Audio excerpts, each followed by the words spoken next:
remove this for the administrators. So.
meeting to order. First off, I want to apologize for the tardiness. You know, the traffic trying to get here, everybody's moving slower than you want them to, right? So, we're here, we're going to start regular board meeting for September 2024.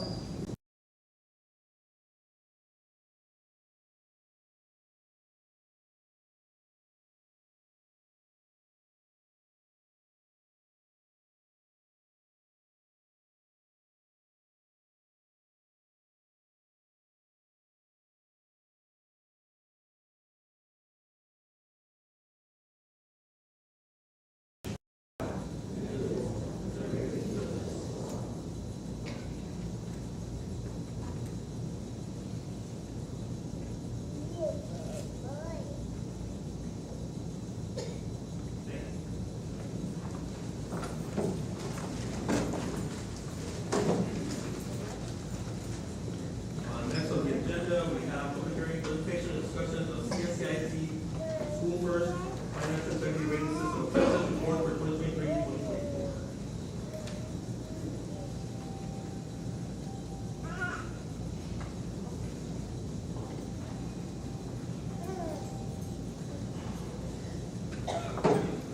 Sara Diaz.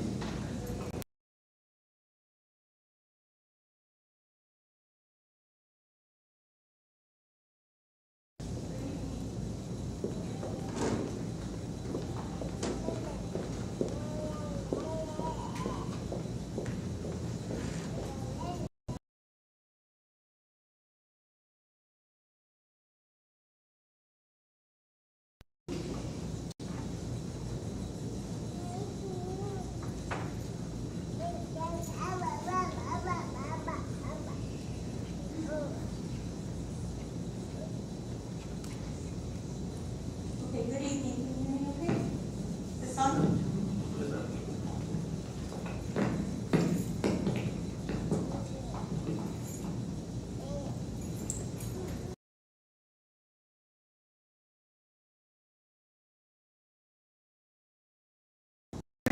Appraisal Spring CISD for the 2023-24 school year is based on the 2022-23 year. I wanted to start with that because I wanted to point out that school year, the difference in that school year. Okay, so the purpose of the School First rating, it is TEA's financial accountability rating system that holds school districts accountable for the quality of their financial management practices.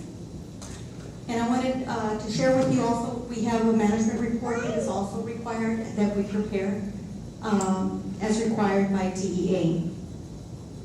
There are 21 indicators for this year, 5 critical indicators which are pass or fail, and solvency indicators, which again is score.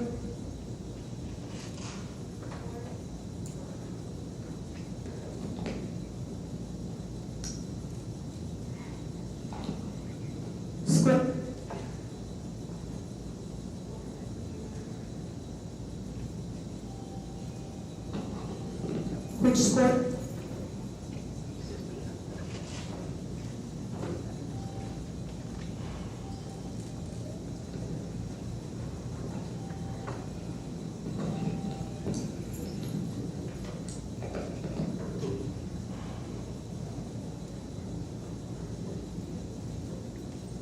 Which scores the district on our financial solvency. The first 3 indicators, indicators 1, 2, and 3. So in today's presentation, we'll be covering these first 3 indicators. They score the district on the audit financial report. And so on these indicators, basically, they review if we submit the report on time, do we have an unmodified opinion, or are there any material weaknesses. We have passed these scores, so we don't have any, there's no failure on these 3 indicators. On indicators 4, 5, and 6, these indicators review the timely payments to other governmental agencies, for example, TRS, TWC, and the IRS. And the district has passed these indicators.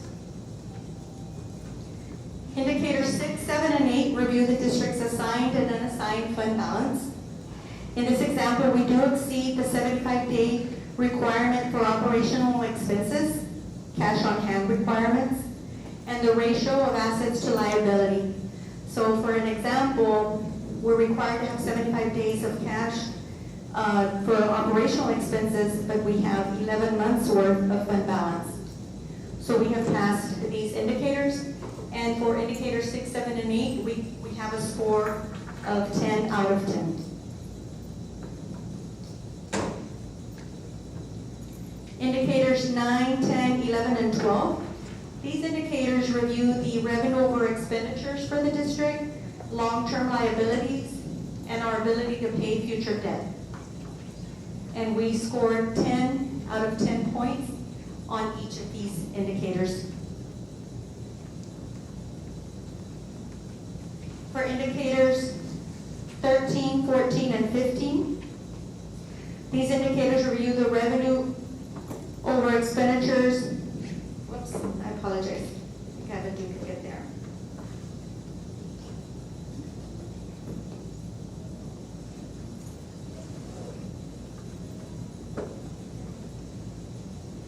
There we go.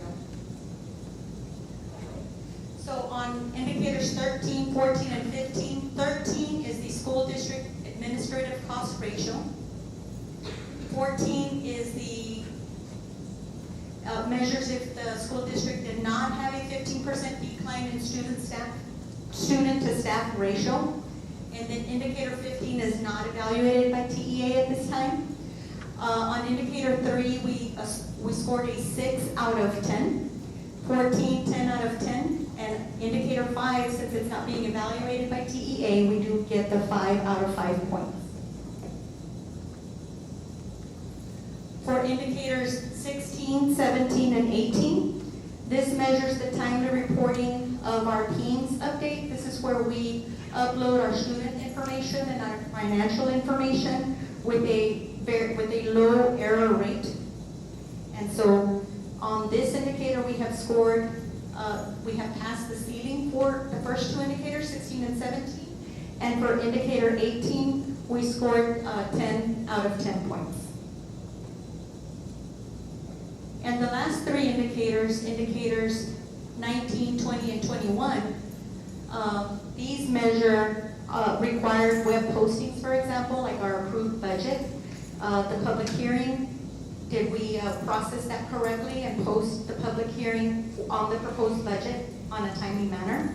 And information regarding the district's request for financial hardship, which we have not made that request.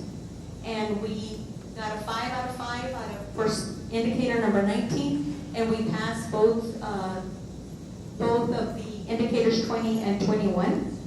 So our total score for the district is a 96 out of 100, which means that we do have a superior achievement score for the district. Thank you. And we do have some required reports that are available that where we're required to report our expenditures for the board, for example. And at this time, if there are any public comments, we'll be here to hear you. Thank you.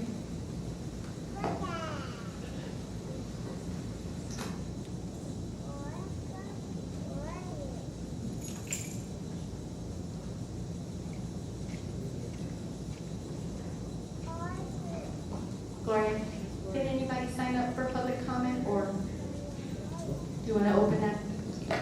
Questions on the board?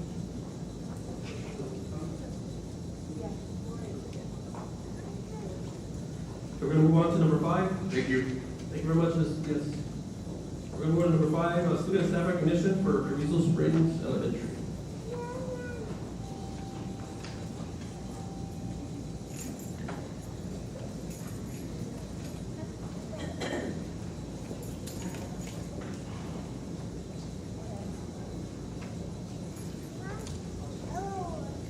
Mrs. Rosen.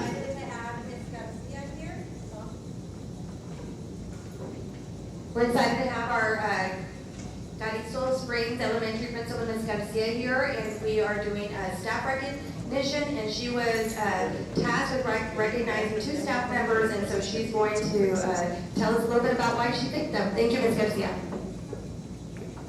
Thank you, Ms. Pearson, and good evening, Board President and members of the board. Our first staff member we're thrilled to recognize is Ms. Benita Rosales. She's one of our custodians. We'd like to recognize her for her outstanding dedication and exceptional work as an elementary school custodian. Benita consistently goes above and beyond her custodial duties, demonstrating a remarkable level of commitment and pride in her work. Right now, we are short a few custodians, and so she has truly stepped up, taking on additional responsibilities with an enthusiasm and a positive attitude. I spoke to her earlier this week, and we were talking about the recommending her for this position, and she said, you know, my mom has always taught me that whatever I do, to give it my all, and that's why I'm here. You know, I give it my all every day, all day, which just shows why we recommended her for this recognition. Thank you, Ms. Benita. We truly appreciate it.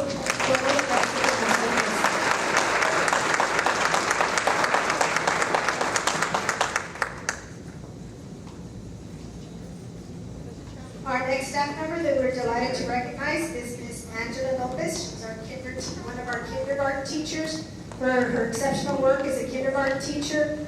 Ms. Lopez also consistently demonstrates unwavering patience and compassion with her students, always finding innovative ways to connect and inspire her students. Her positive attitude is infectious. She's always creating and nurturing a supportive classroom environment.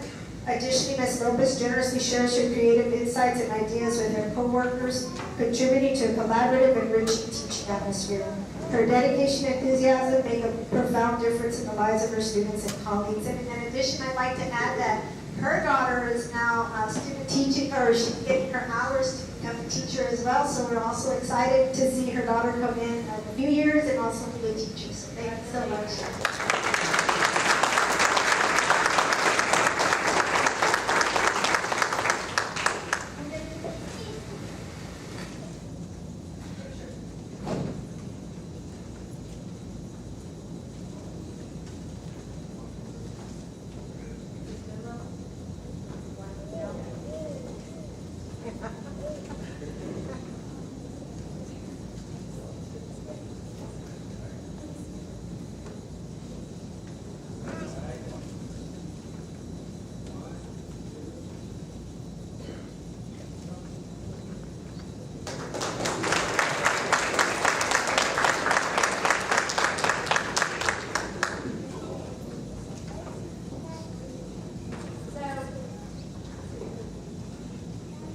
So our students, that's why we're all here. Our students are amazing in Carrizo Springs at CISD, and we will be recognizing students every month at our board meeting. And so this month was Carrizo Springs Elementary, and so Ms. Garcia is going to announce the students she's recognizing and why these students were chosen. Ms. Garcia.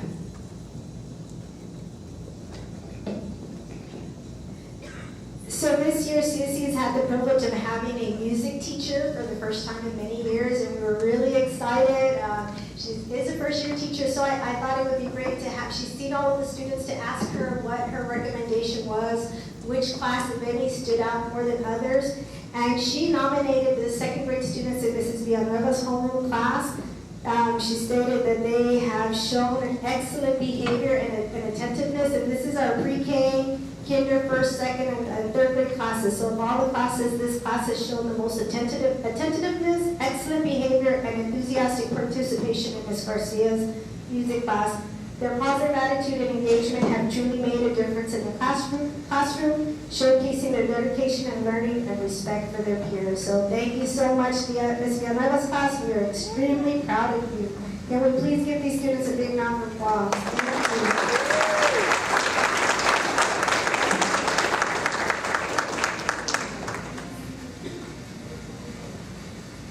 So our first student is Mr. Caden Zuvia. Caden, can you come on up here and get your certificate?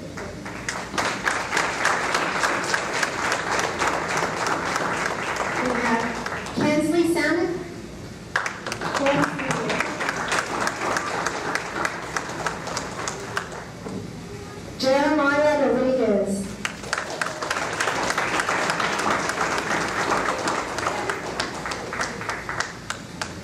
Next, we have Kehlani Ramirez.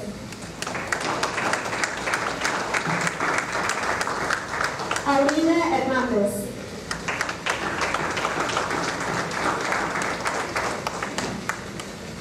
Erwin Maldonado. Mr. Noel Flores.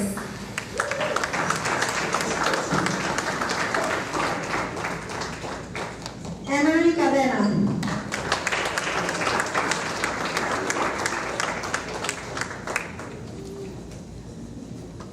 Do we have any other students in Mrs. Villanueva's class that I did not call up?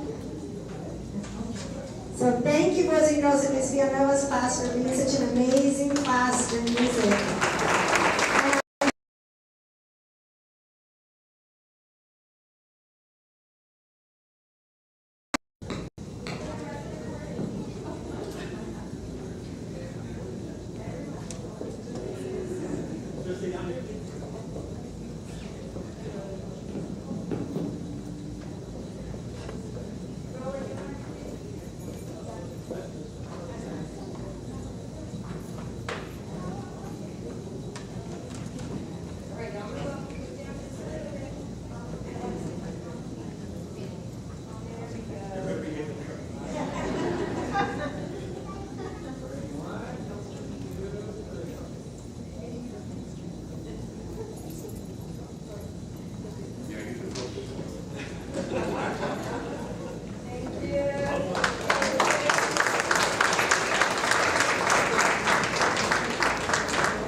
We have to give the parents a moment to, if they want to excuse themselves.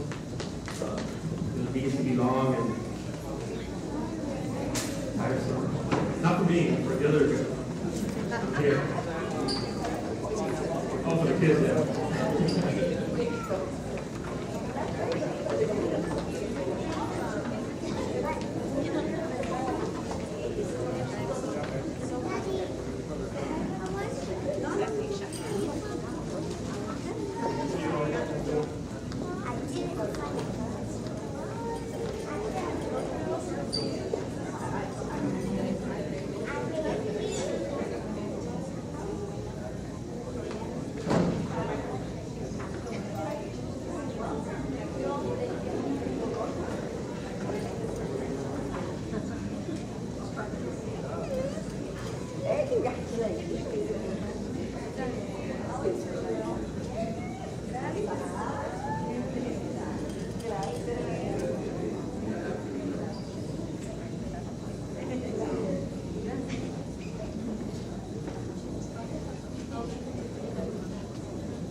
Okay, let's get back to order, and we'll continue the meeting. Next, we have public comments. Number 6, public comment. All regular board meetings, the board shall permit public comment on any topic, and all other public board meetings, public comments will be limited to items on the agenda posted with the notice of the meeting. All public comments are limited to 3 minutes.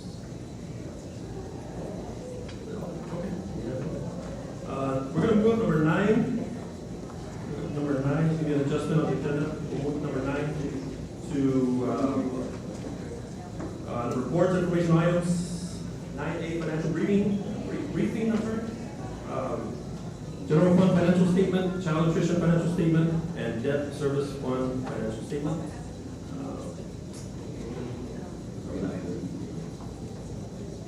Ms. Aldia, welcome back. Multifaceted.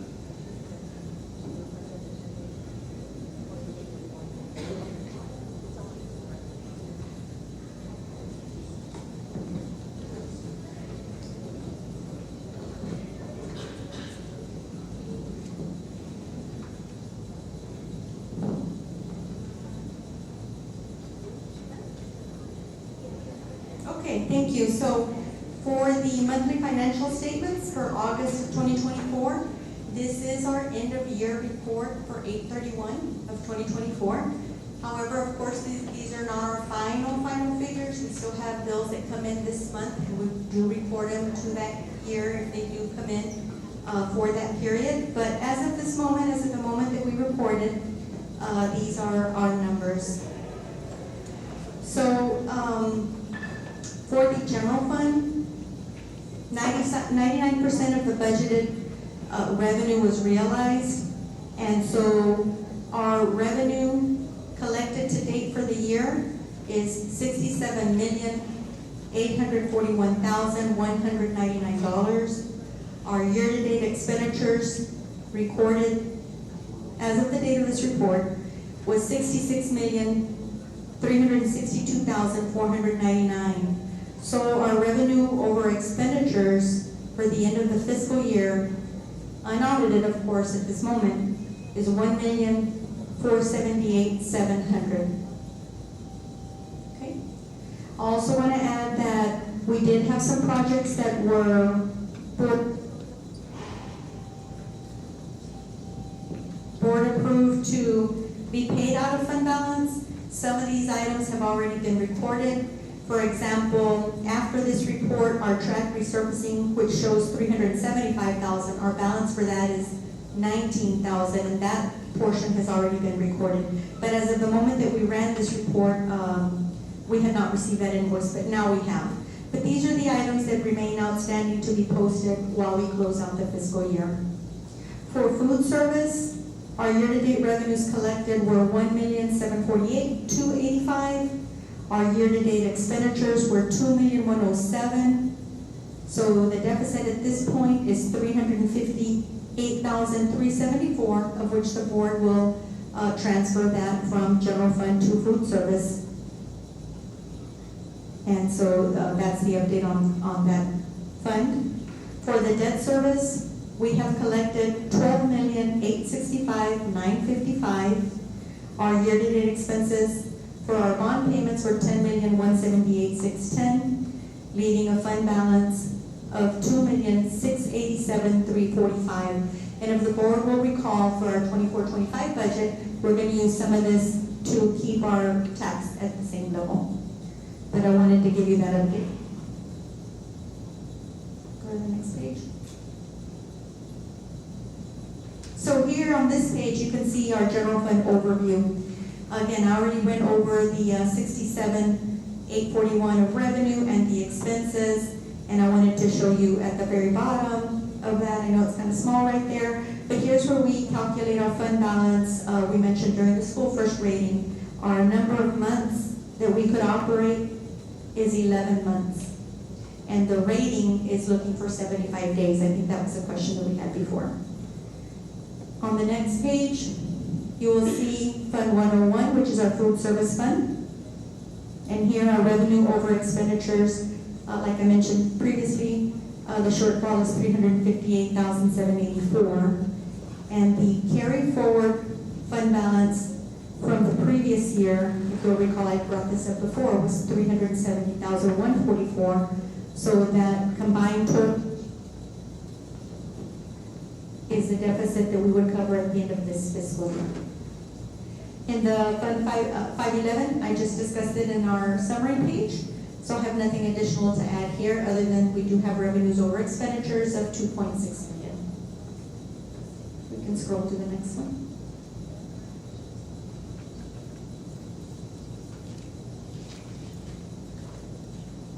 Next page.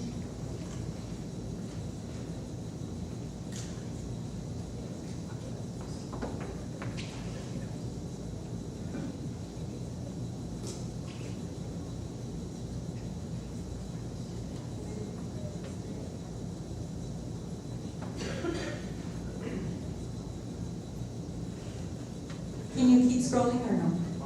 No, that's the last one. Okay, so how do we go to the next item?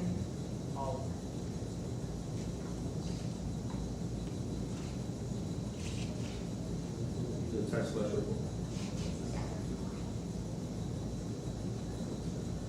Number 90, discussion and review of monthly tax collector report.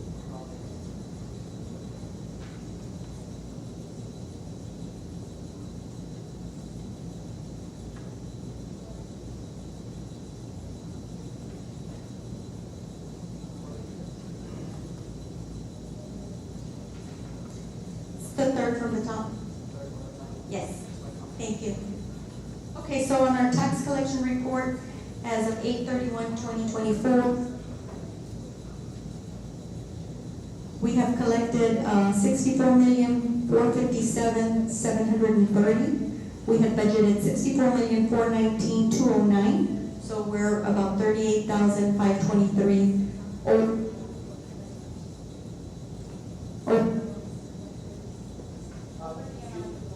It picks up because it's too close. It picks up because it's too close. It short breaks it. okay. Yeah. Just right here. Yeah, because it peaks me. Okay, thank you. So, we're within 38,523 of what our projected collection was. So we exceeded our collections for maintenance and operations. In our interest and sinking bonded indebtedness, we budgeted 12,023,703. We collected 12,552,641. So we exceeded our collections by 528,938. That's all I have on this item. Next we have 9C, discussion and review of quarterly tax report.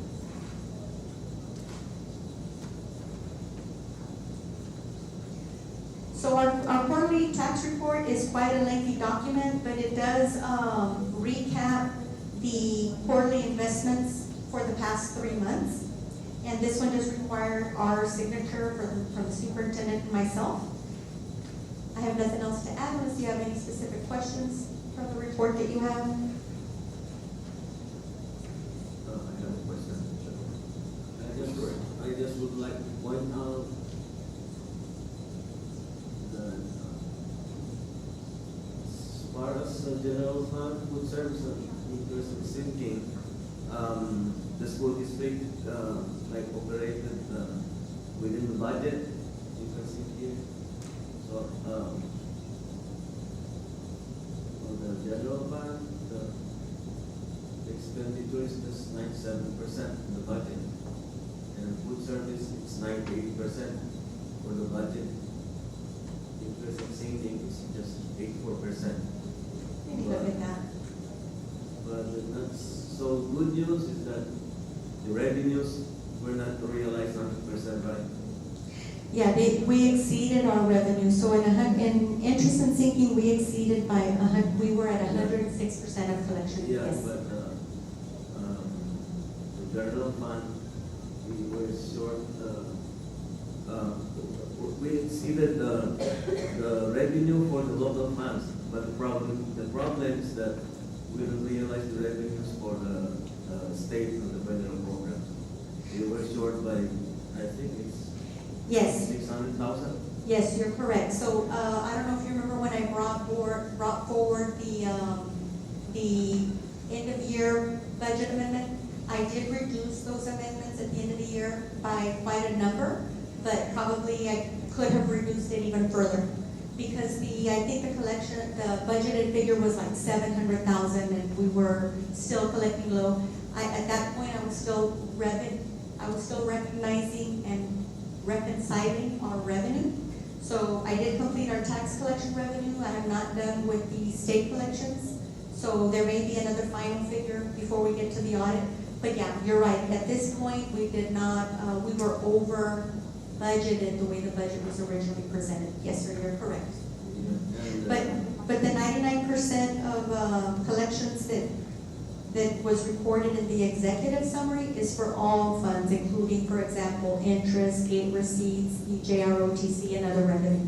But in the tax collection report, where we isolate tax collections only, there we did exceed the collections. yes, for the food service, we didn't realize the expected revenue, right? Yes, we realized about 91% of what we were projecting. And how about the balance? Is there a possibility that we can still utilize those revenues? I'm sorry, can you say that again? For the balance of the revenue, which is For the food service, sir, we already did recognize the August reimbursement claim for meals. We did receive that on time by the time we got this report. That I know of, we did already record it, but it was about 68,000, but we will not recognize probably all the rest of it because the a la carte collections and anything else that's left, it would be quite minimal. I'm referring to the state program revenue, the federal program revenue. Oh, for general fund? Yeah, for food service. Oh, for food The service. state program revenue, the budget is 82,000, but we only utilize 67,000. And for the federal program, the budget is 1.7 million, and we only, the actual utilization was 1.6 million, so we're short by 197,000. Is there a possibility that we can still utilize this amount? It's possible, but not by a significant amount.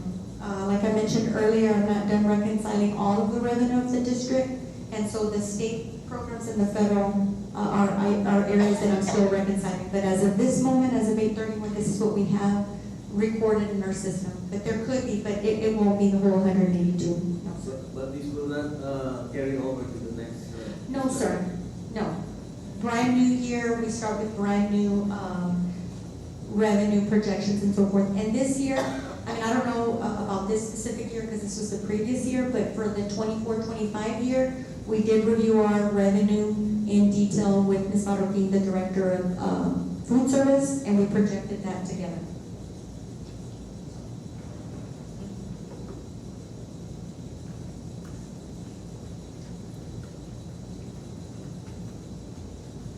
So more or less, this will be the final financial report for this fiscal year, this fiscal year.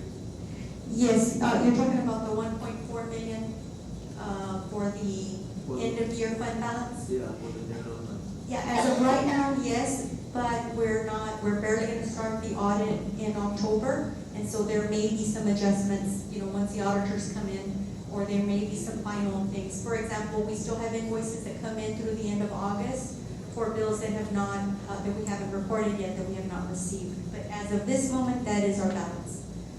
But it shouldn't change significantly, but there could still be some invoices that have not yet come in. So if we add the total investment earnings for 2022 year, which is around 6 million, would it be that the general fund balance will be 22, and then you add the almost 6 million, it's gonna be like 8 million. I can get back to you and verify that. Yes, because we don't report the investment earnings, right? Our revenues. No, we do record them. We also record them, but by the time that we pull the reports, it's a timing issue. Like, have we already or have we not already yet recorded some of those end of month entries? So that would be something that I would need to verify, because our investments are split up. Some come to the general fund, some go to are recognized under our construction fund. And in here, we only have general fund, food service, and debt service. I do not have the construction fund in here in this report, and a lot of that interest is recorded there.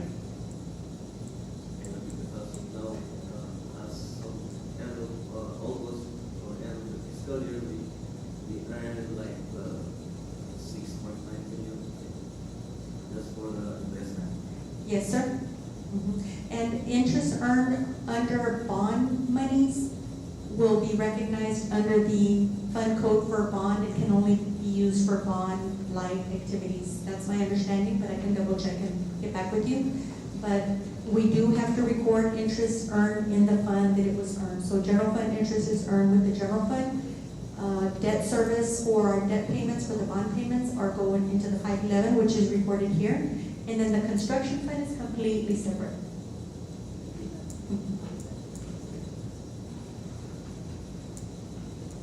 If you have Mr. Discussion review of the tax collector report.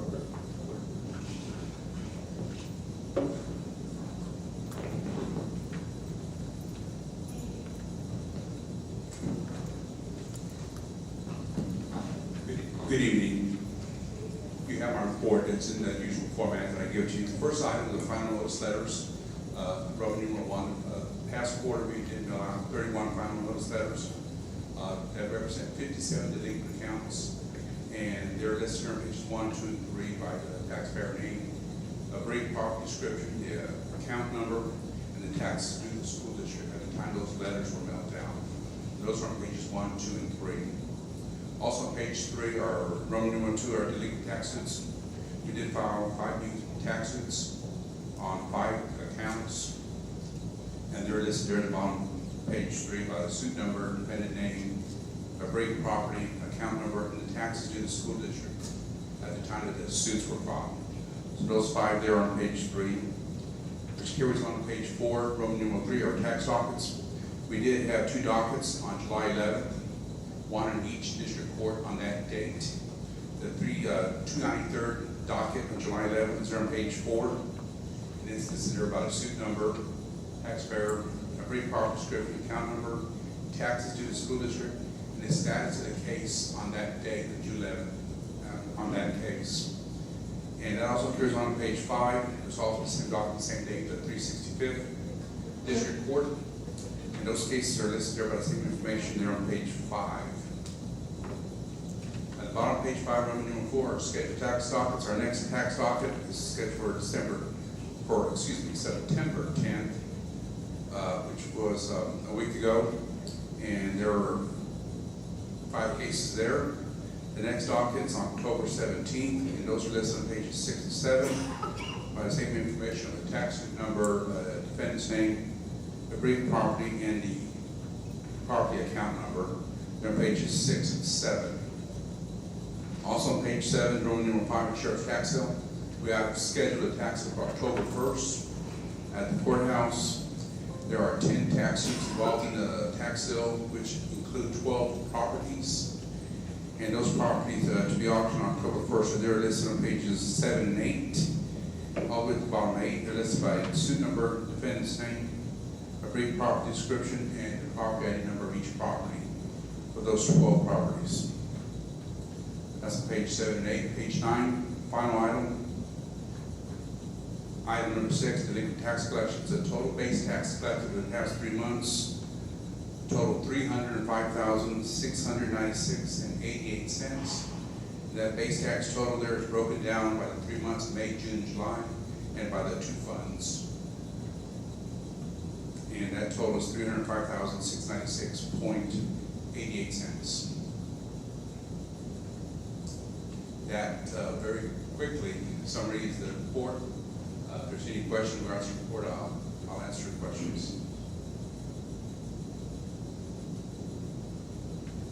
Good. Thank you, sir. Thank you. Thank you very much. Have a good evening. Very safe. Next we have a 9C review of quarterly tax report.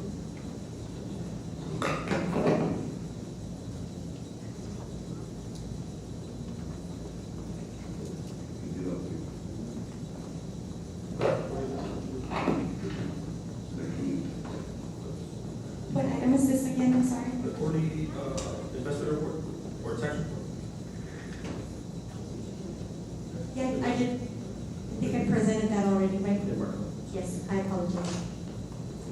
Quarterly investment report. Yes, and I I think you covered did that. present that, yes, sir. We should be at the accounts payable, is that right? Discussion and review of monthly accounts payable and disclosed check register for the school first week. Yes.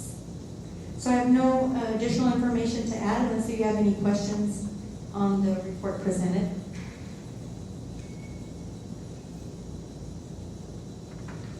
The school first meeting. Yes, sir.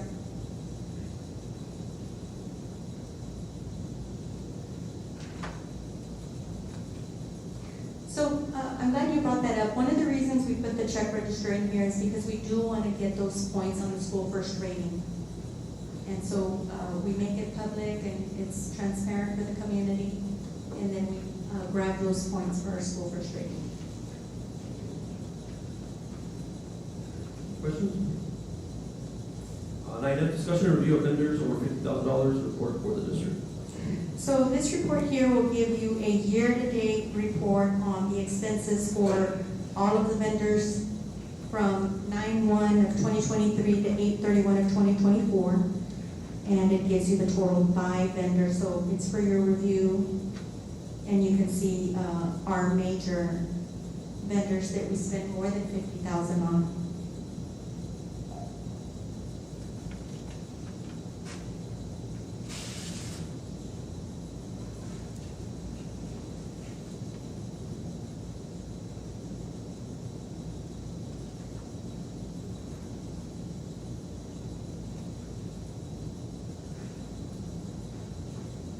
It's still running over.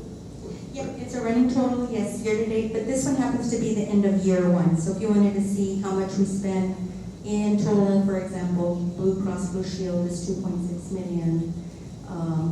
Our electricity bill and so forth. Any vendor that we spent more than 50,000 on, this is your year-to-date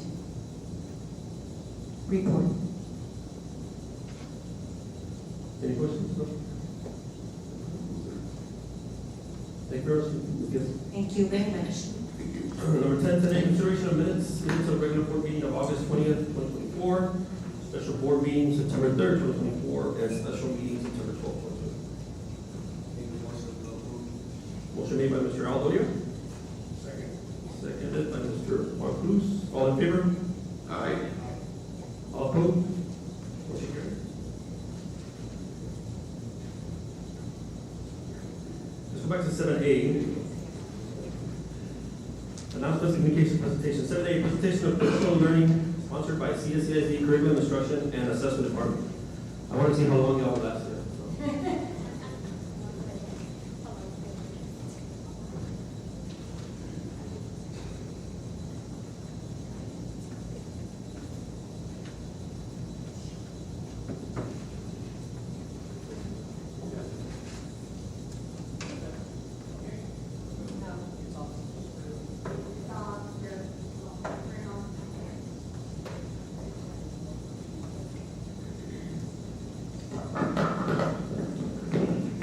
Now you can hear me.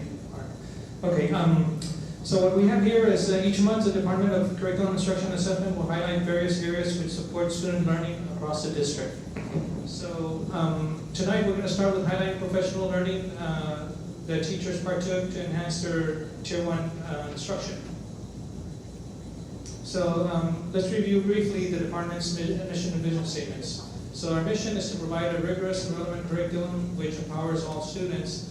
And our vision is to transform student learning through innovative curriculum and exceptional instruction. So based on informed decision-making, there were several key focus areas for this year. Bullet 1 is enhancing the teacher's growth and effectiveness of instructional practices. Bullet 2, utilize research, evidence-based high-yield strategies. And Bullet 3, focus on student-centered practices. Okay, so what follows in the next slides are various instructional practices which support strong Tier 1 instruction, which will be presented by one of our curriculum specialists, Ms. Elizabeth Gonzalez.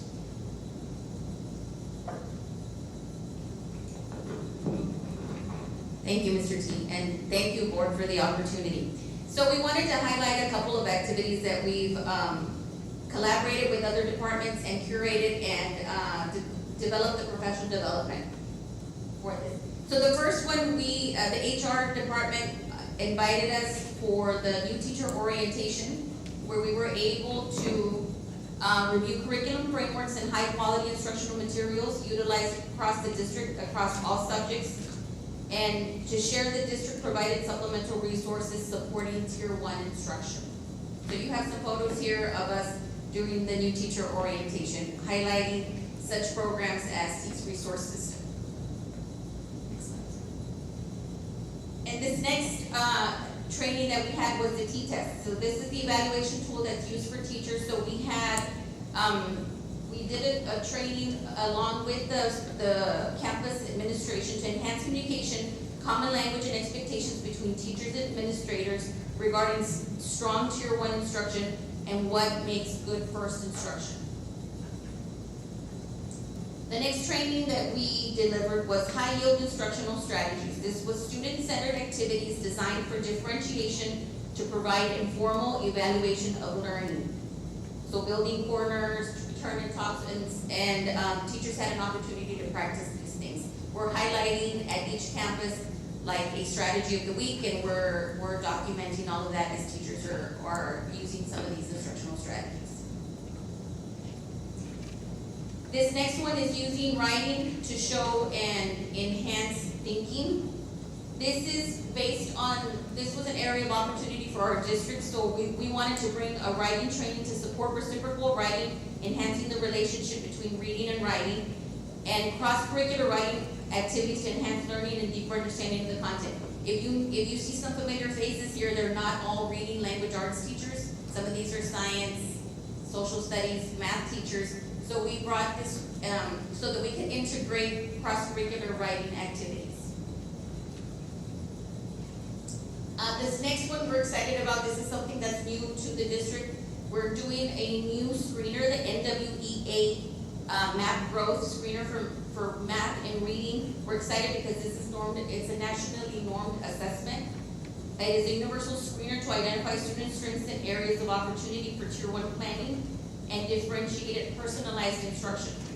It allows teachers to monitor student growth, progress, and proficiency toward grade level standards. Also, it has data reports tailored for parents. The next training that we collaborated with was the Age of Learning. This is a new program that was brought as well to support Tier 1 instruction. It is an adaptive student learning facilitated by teachers that is focused on foundational reading and mathematical skills to close learning gaps. It works in tandem with NWEA Math Growth to provide a more robust profile of student learning. This is AI adaptive learning for students. Another resource that is brand new, we're excited about, is Newsella. This is access to high quality reading materials and students' reading ability. It engages students at the next level. Again, another thing that is supported and works in tandem with NWEA Math Growth. It is access to high quality reading materials and students' reading ability to facilitate and accelerate content learning during Tier 1 instruction by building background knowledge, enhancing vocabulary, and supporting strong critical thinking. And we had a new adoption, a new science standard, so it was an adoption year, so this is the STEM scopes for elementary.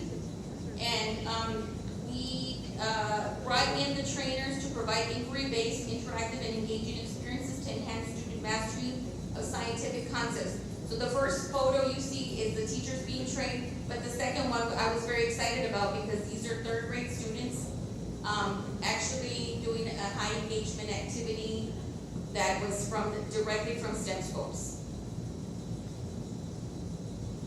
And this is our department. So thank you guys very much for your, I don't know if you guys have any questions at this time for our department. Mr. Yu? I do, thank you for your presentation. First of all, you mentioned a word there and got me thinking, AI adaptive. Are we up to date with policy and reviewing AI policies? I know there's some things we need to look at. Have you guys had a chance to review all the AI? We went to several meetings this summer, and AI was the buzzword where we need to make sure we're on top of. The teachers understand it, and of course we need to understand it as well. I don't know how much you guys have read up on it as it refers to school districts. Okay. For sure, yeah. So there's policies that we need to review, Yes, sir. that we may need to adopt and approve. Thank you. Any other questions, Mr. Cruz? Yeah, there was a change to that for the math. So the elementary, what changed for math? For changes for math, so what we did was we went back and we looked at our high quality instructional materials. We had previously a supplemental resource that was being used for math. So we're looking again, going back, and everything has to be data-driven. We're looking at our data and what supports best student instructional practices. So we decided to go back and revisit our state-adopted high-quality instructional material for math and supplement with the supplemental resource as it was intended. And so we're currently, in the summer, we did a little bit of alignment.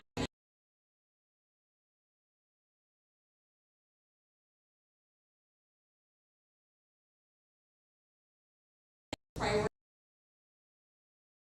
so that we can make sure that our resources are aligned to what it is that students are needing, not necessarily what's easier for teachers, but what's best for students. And what's the curriculum that we're gonna be? So currently, it is Envision Math at the elementary, K through 5. And, but next year is an adoption year. It's a proclamation year for math. And so what changes were made, if I'm not mistaken, it was all possible with the district. What changes were made from the CSI?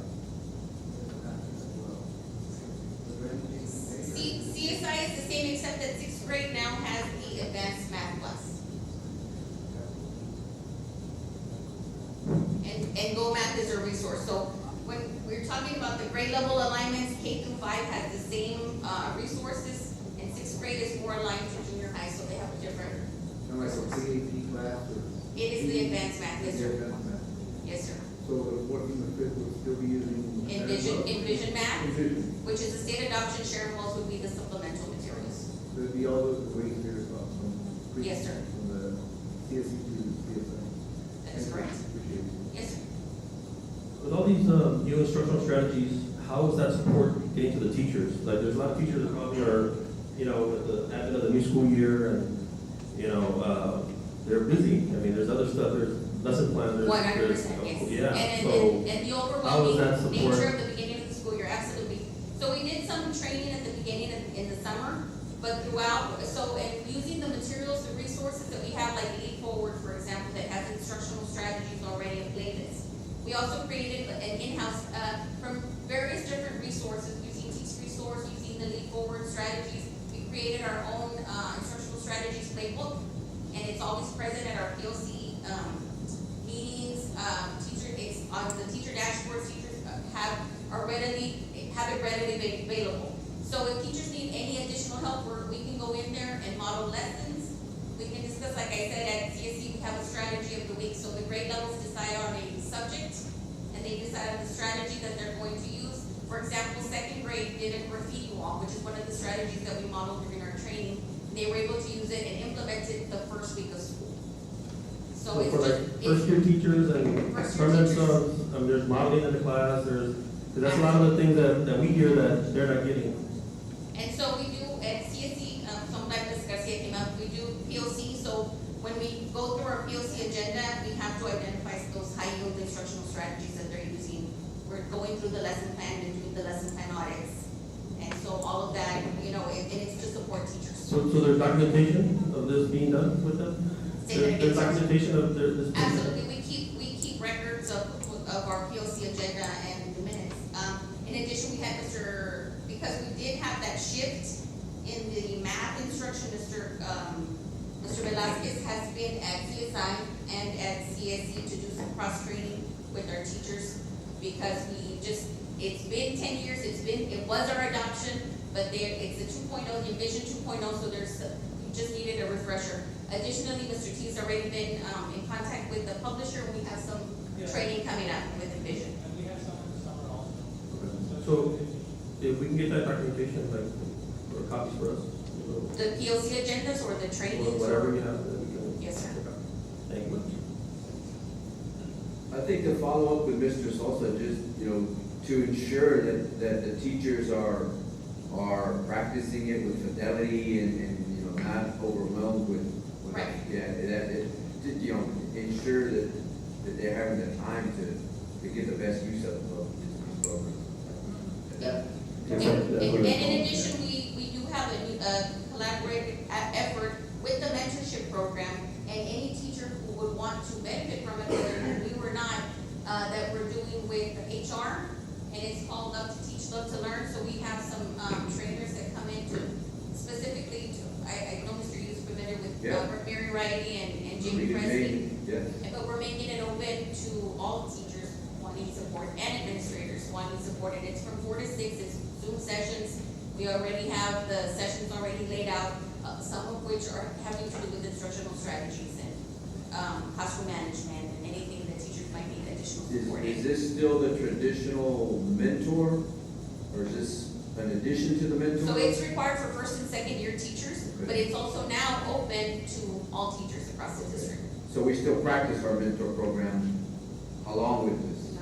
Yes, sir. In addition, yes. And we're also on all of the campuses providing that support as well. Gonzalez. Yes, sir. Any changes for the meeting? Say that again, sir, I'm sorry. Were there any changes for the meeting curriculum? Not for our state adoption is the HMH, we do have the supplemental, this NWEA MAPS is supposed to be game changing for our district. Again, it's nationally normed. We are, and with it is the programs that will supplement it. Like we outlined NWEA, the Age of Learning, New Zealand, My Reading Academy, all of those supplement the reading instruction, but our tier 1 instruction, and that's our goal, as Mr. T said, one of our key goals is to strengthen our tier 1 instruction. So we can have all the supplemental materials in the world, but we still need to strengthen our tier 1 instruction and make sure that we're still looking back at our Teach Resource System and make sure that we're following that roadmap and prioritizing those standards so that we can have success, that we can quantify that success. And this, a big shift, I know, for both for CSI and CSE was the push toward small group instruction and stations and centers. That's something rather than just whole group instruction. That's also, we're hoping that that's going to be game changing. But again, providing that support and modeling for teachers so that they're able to be successful and not feel overwhelmed. First 6 weeks is always overwhelming for any teacher, whether you're new or not.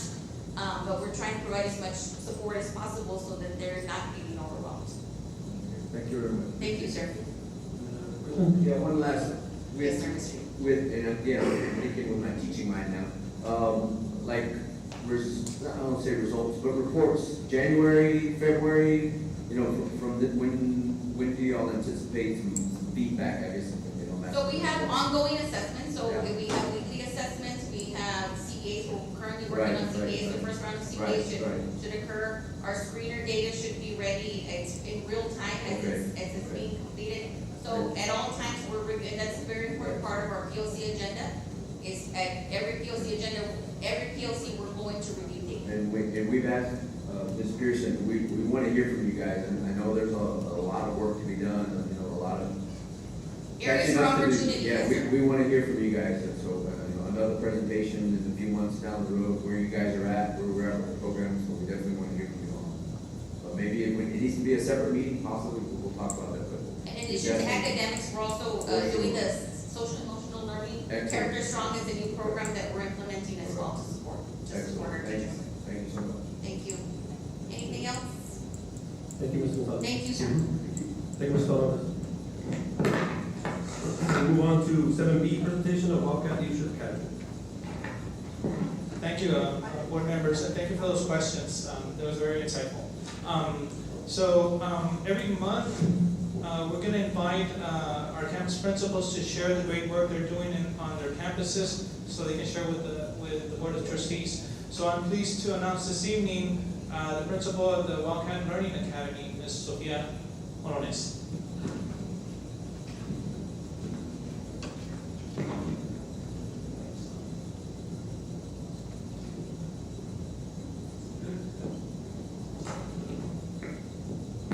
Good evening. We've done a lot of things in 1 month at the Wildcat Academy. The teachers have been very busy. Although they're doing some great things, but there's always room for improvement. So for today, I will go over just some of them, not all of them, although I wanted to include everything that we're doing. I was asked to keep it short, which I understand. If you go to the very first cover, it says that I did this working with Mr. Uwakawa. It wasn't just with me myself. I met with the teachers, I met with the A, and we're having PLCs, which is something that they've never had before. And so we're brainstorming ideas, and then we're looking at the data, the kids, and attendance, and the credit, and we came up with these strategies. So it's a team, it's just not myself. A champion is a person who's defeated or surpassed all challenges and rivals in a competition, self-struggle in society. Why would I add this here? Because our school of choice kids, including our DAP kids, they are champions. To me, they're champions because they're struggling and they have their own issues and their own challenges, and they're there. And I see them now that they're there and they're working diligently for their own reasons, for whatever reasons that they're there. And so, if you make them feel like a champion, they will produce like a champion. So if you go to your next page where it says the purpose, when I read it verbatim, but I will say that the goals for the Walker Academy is what? To reduce dropouts, increase graduation rate, and hopefully increase attendance. We want to, this year, include some college and career trips. They've never been on a trip. The school of choice kids have never been on a trip. And what I can tell you the staff is, remember, these kids are not in trouble. They're not in trouble. I mean, there's two different programs from the DAP to school of choice. We're there to help them. Their needs are totally different than the needs that we have at the home campus. They're there for a reason. So with that said, I'm hoping that we can find some funds to go and take them to a trip. I guarantee you they've never been to one. They've never been to a university or even a college. So I'm going to sit with them and we'll vote. We'll vote to see what we're going to do and where. And then, of course, after that, we can take them to lunch. Now, the goal, the ultimate goal for a high school, for a district, and for our Walker Academy is to keep kids on track. We have repeater 9th graders and repeater 10th graders. Today, I looked at the data. Most of the kids that we have there are 9th and 10th graders. And they're trying to get back to be a junior, even some to be a senior. For example, today, I met with them, each one of them. This is something that I'm going to do every 4 weeks. I'm going to meet with them one by one, and I met with them. We looked at the hours, we looked at the credits, we looked to see, because I don't want them there 4 weeks and not doing anything. So we looked at everything, we looked at their attendance, and they saw on paper, I showed them everything, and they go, you know what, I can do this. One girl said, I know, miss, I wasn't doing my best, but I'm going to do my best. Because we have to motivate them, and we've got to keep them a priority. Remember, a champion, they have their own struggles. But it is up to us to make sure that they stay on track. Now, if you go to the next page where it says the dropout graduation rate, this is historical data. I always try to research data. I love to research. And the taper report, it's always a year in arrear. So you're not going to get data that's from last year right now. You're going to get it a year in the rear. So if you look at the attendance, in 2021, we had 91%. This is district. And 2022, 89. The goal for this year is 92. And you might ask, why did I include this here with the school of choice? But because the school of choice kids count for our attendance. And I'll give you a perfect example. On the release day, that you heard me say last spring, the early release days, those days hurt us. Well, the first time we had 50% of the kids absent. This last time we had 72 of the kids present. So we did something right. It was a challenge, and I know that I said, well, don't do this, but you know what? I have to do something different. We have to do something different with these kids because they're there for different reasons. And if you look at the graduation rate, in 2021 was 94, and 22, 91. Per the counselor, she said that last year we had a 94%. The goal is to remain at 94%. That is very good, or of course higher. That's very good for graduation. But look at the dropout rate. That's the area that we're concerned in. That's the area that we have to focus on. I have to focus, the district, and me. I have to focus on it. Because in 2021 it was 4.1. And it increased in 2022 to 7.4. The goal is 5% because look at the state. The state was 6.5. We are at 7.4. And I believe that we got like a target, like a red flag on dropout. So we have to do something different. Because if we continue to do the same thing, we're going to get the same result. And that's a given. So I think the small amount of kids that I have there, that we have there, those can make a difference. If we can work with those kids and get them on track and get their attention, it's going to help the high school. Questions so far? Real quick. Yes. Aren't your numbers for like 21, 22 past due on that because those were the COVID years? Yes, yes. When we spent Yes. time that I think kids were not in the classroom, they were just Absolutely. doing work. Okay. I don't know, the other question is, in reference to the capacity of the school choice, what is it? And what- I did look into it, and it's 15. Right now we have 11. Yes, sir. And the criteria and the process to Okay. get into, because I know I've discussed that with Mr. Superintendent in reference to, there's a lot of kids out there that are just not ready for the regular classroom to be integrated with that. And the school of choice is just the perfect setting for it. So, that's one way of kind of bringing our kids to graduate and increasing our that. So bringing more kids that are out there. So that was my question on, what's the Well, to answer your question, last year we started in the fall, and I believe that Mr. was doing the same process. We started where they had to apply. A lot of parents wanted their kids to go there just for different reasons, which that was not the intent, that's not the purpose of school of choice. It's not just to go because, oh, my child was there, oh, my child wants to be there, or because they think it's easier. That's not the intent, and I think they want to stay away from that. So last year we started because they had to apply, and they had to write an essay, and they had to tell me and write a letter to their parents why. And there were some that we improved, and there were some that we don't, right? And if we don't, we stay at the high school, at the career recovery classes there. But the thing is that we have to really choose them the way, for the intent of the program.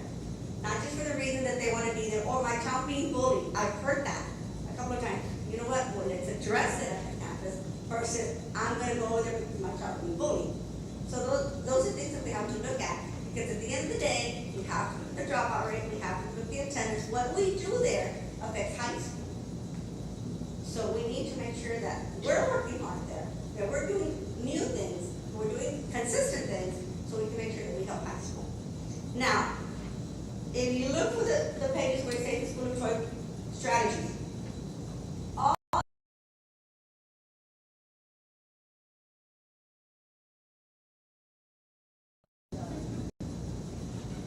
Hi, we have it on your packet. The School of Choice strategies. If you look at the left side, all of these are new, and the right side are new too. These are new things that we're doing, and some of it didn't cost us a cent. It just took us to sit down and meet and brainstorm ideas. The more positive environment. If you have ever been into the building, and some of you have not, so I invite you to go. But if you've ever been there, you would see it totally different now. Those are classrooms, so they're going to look like classrooms. They're going to have learning walls. They're going to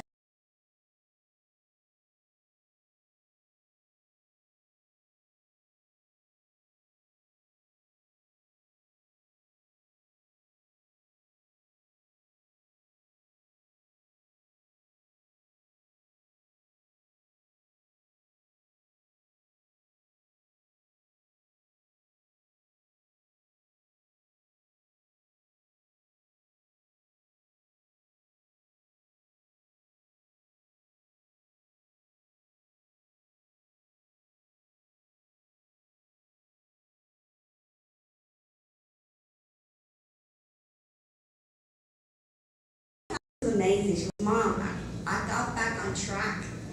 I'm back on track where I'm supposed to be.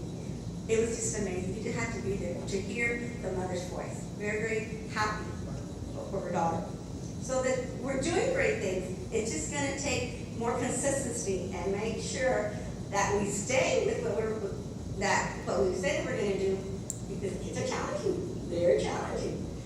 Now, the college trips, the goal setting, that's something that I want the teacher to have goal setting with them. The 3-week progress report, this has never been done before. We are going to send 3-week progress report. The teacher's going to send it. They're going to send it with the kids and mail it. And something I did today different was what I shared earlier. I'm going to meet with every student every 4th week and make sure that they're on track. I don't want the kids there saying, doing nothing, not doing anything. So they have to show me that they're on track. and then the PLCs. Now, the things that have helped us is I'm hoping to have the summer school now in the summer. This is school of choice just for them in the summer. Why would we have them come in the regular summer, in the regular year, to school of choice, and then in the summer with all the kids? So I'm hoping that we can offer it just for them. And then we're gonna have guest speakers and the new dress code. The new dress code has helped. It has helped, and I wanna thank you for that, because the kids appreciate it, and they even thank us. Hey, you know, we don't have to mess with it. They're coming to school. Now, graduation. In the past, we used to have graduations in the fall or in the spring. For those kids who did not graduate in May, we would have them in the fall. If they got their credits in the summer and they passed their test, we would do it in the fall. But that's going to be the kids' choice and the parents' choice. Now, the school of choice, the new word says the teachers are being more active. They're not just, they were doing great things, but there's always room for improvement. They will be more active. They're going to be teaching more direct teaching. Because, for example, all these kids are on the software program. When they take those tests in December, the writing, they haven't been taught that writing. So Mr. Talamantes and Ms. Gonzalez and Mr. Velasquez are going to go train my teachers and myself so we can answer those questions in writing, because that software program, the STAR test isn't exactly like that. So we need to teach them how to write. So that's something new. Now, the last page where it says the Wildcat Bucks. This was Mr. Torres' idea, and he created the Wildcat Bucks. We are going to reward students for earning credits, whether they're 0.5, whether they're a whole credit, whether they're back on track, or whether they're graduating. We have some kids, we have one girl today, she said, I should be a senior, miss. I'm going to graduate this year. So we will give them Wildcat Bucks, and we're seeking for donations, so if anyone wants to offer some donations, please do. And I've had a generous sponsor that is going to check on that for me. So, in essence, school of choice kids matter. And I think that's something that we need to stay focused on. And again, I invite you to go to our building. I invite you to go see the difference. I invite you to go visit those teachers, because those teachers matter too. And those aides matter too. Questions? Where they get with the Walker Bucks? They We're spend not- the bucks or Okay. What we did Friday, because of the early release, so what we did is I had a donor and gave me gift cards, right? And so they had to be there on early release. Like I said, the first one, 50%. Half the kids went. Now, 72% of the kids went. So open it the next time. And that's what we do. But now they're getting, the Wildcat Bucks, they're getting them for 5 credit, for attendance, $1 each, or back on track. And even the DAP kid, today he asked, what can I do to get a Wildcat Buck? He asked me that. And I said, you know what? You come to school early all the time. There's some kids are committed, but you are always spend time. That is a $5 Wildcat. And if he's there every day, that's $1 off. So with the donation that we get, I'm hoping that we can buy things, right?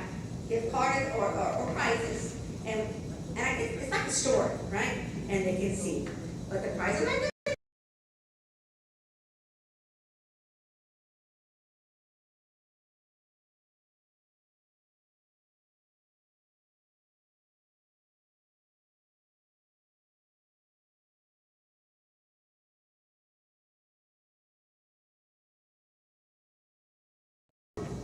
She said that she wants to graduate this year. She can get up to $1,000 for just graduating, plus everything else that she's done. So I'm hoping to buy some nice prices that they want. There was a challenge, and I will be honest, on Friday, they said, well, can we have the cash instead? I said, no, we can have cash. This was donated, you're gonna get a gift card, right? And they were excited, the girls said, oh, well, I'll go to Sephora, I'll go this. And so there was a challenge, because they wanted the cash, but we're not gonna give them the cash. Questions? Ms. Morales, I know you stated there's 11 students now. Right now there's 11, yes, sir. And 15 to max. 15, yes. How many applicants did you have? How many what? How many people applied or registered for school? That, maybe, Mr. Abdul, have you approved all of them or not approved? No, I'm just wondering what, We were gonna add to Ricardo, you need to come to the mic, please. There's a video playing, sir. Then I was gonna add to your question and Mr. Cruz's question on school of choice. We had a meeting on a dropout rate yesterday with Ms. Pearson, Ms. Gonzalez, all of us met together and try to encourage some of those no-shows to come back, and some of those no-shows were to be, we recommended school of choice to have them catch up and have them graduated soon, because, and so that's what we're working on today, is that actually this week is to get them back over here. There's a handful, and we're trying to get at least 4 or 5 back, because we've cut that no-show list from 40 to like 10 maybe, and we're working on those 10, we're drilling on those 10, and that's what we're trying to do, is get them into school of choice. And the thing with school of choice is, I sent a letter home last week, again, we gave it to the kids and we mailed it. And I told them, no backpacks and certain things, but I was very specific and I said attendance. You chose to come here, you applied to come here, and you were approved. Now, if you're going to be absent all these days, I'm gonna visit with Mr. Antunes and say, you know what, back to the home campus. We have to be consistent, we have to have structure, and be very consistent with all the kids, because then that's when you start abusing the program, and it's not what it's supposed to be. Although we're there for their needs to serve them, but we also have to show them the rules, and also have to show that in the real world, there's rules also to follow. So that's what we're hoping to do, that attendance. And I think I emailed you that today to tell them about attendance. Another question. Yes. So the way to get in is if there are dropouts, you're trying to recruit those to come back, those are the ones that get into school? Not necessarily. The way you get in is you apply, like you said, you apply, and you write an essay, and the counselor has to approve it, and then from there, it goes to the principal, and the principal can say yes or no. For the most part, they say yes. But I know last year, I said no to some. I don't know if you have this year so far. Yes, because it's not because they're just dropout. There's different reasons. It could be whether there's an expected mom. Because they're at risk.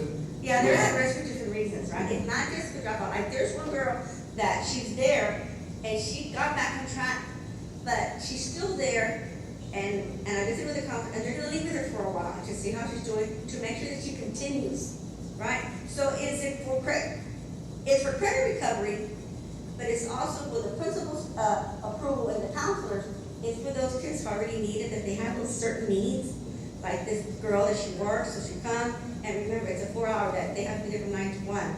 And so they work, and so it's flexible for them, like an optional flexible program for them, but it's just not anyone and everyone. I don't know if that makes sense.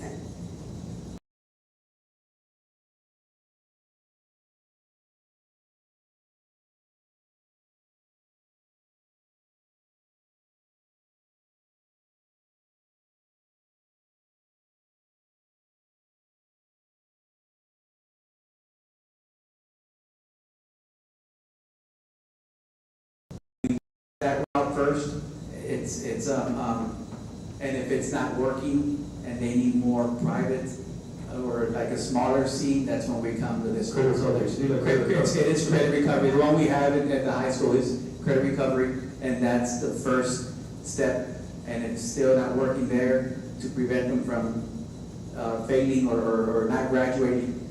The last alternative would be school of choice. Remember what I said earlier, most of them, if not all, are 9th graders and 10th graders right now. And that's kind of sad because they say, I'm supposed to be a senior, I'm supposed to be a junior. That's kind of sad because that's our job. That's our job, to get them back on track and make sure they stay on track. Are they still on a flexible schedule where they can come in, or you have set hours? Or? Well, yes, sir. It's from 9 to 1. Okay. Some kids arrive at 8. Yeah. They arrive at 8. Yeah, because of the bus transportation. I will tell you, years ago, when I was at the old high school, we started the optional flexible school day program. Yeah. Remember that? And that was exactly for the kids that were no shows, and when we would find them, and we would counselor, and we got them back in. But that was by minutes. Now it's changed, within the years it's changed to the school of choice, and it's not by minutes anymore. But they're there from 9 to 1. Yes. That's first word. Good job. Thank you, ma'am. Thank you. Next move on to presentation of CSCID safety and security. Mrs. Sandra Reyes. Ramirez, please.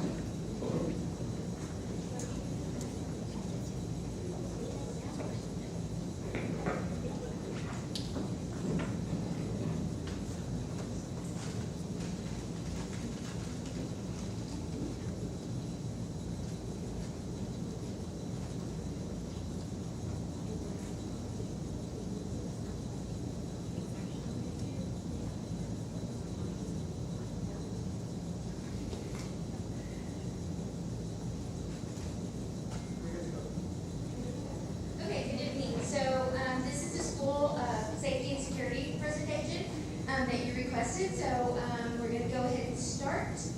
We have an overview. You wanna go to the first slide? You have the picture right there. Oh, you want to click? So we're going to go over some of the protocols that we have. We're going to go talk about the Sailor and BART, Crisis Go, Sentinel. We're just going to touch on a few of these things. There's about 10 slides. We're not going to talk about every single thing because you do have copies of it. So we're going to go ahead and start. Okay.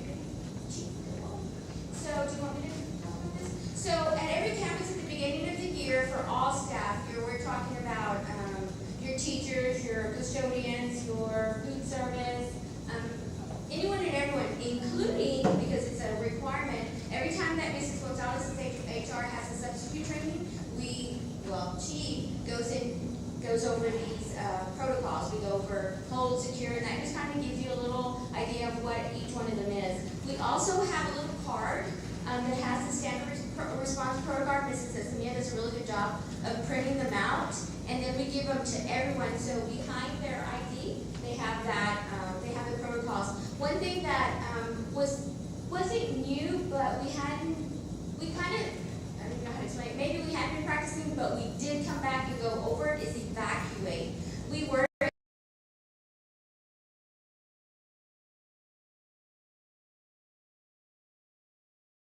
So it can mean a few different things. We can say, okay, everyone evacuate to the football field. We'll ask all high school to go to the football fields. Or we can say, let's practice. And we're not there yet, but we will get there. An evacuation where we literally put all the students on the bus and we evacuate to a designated area.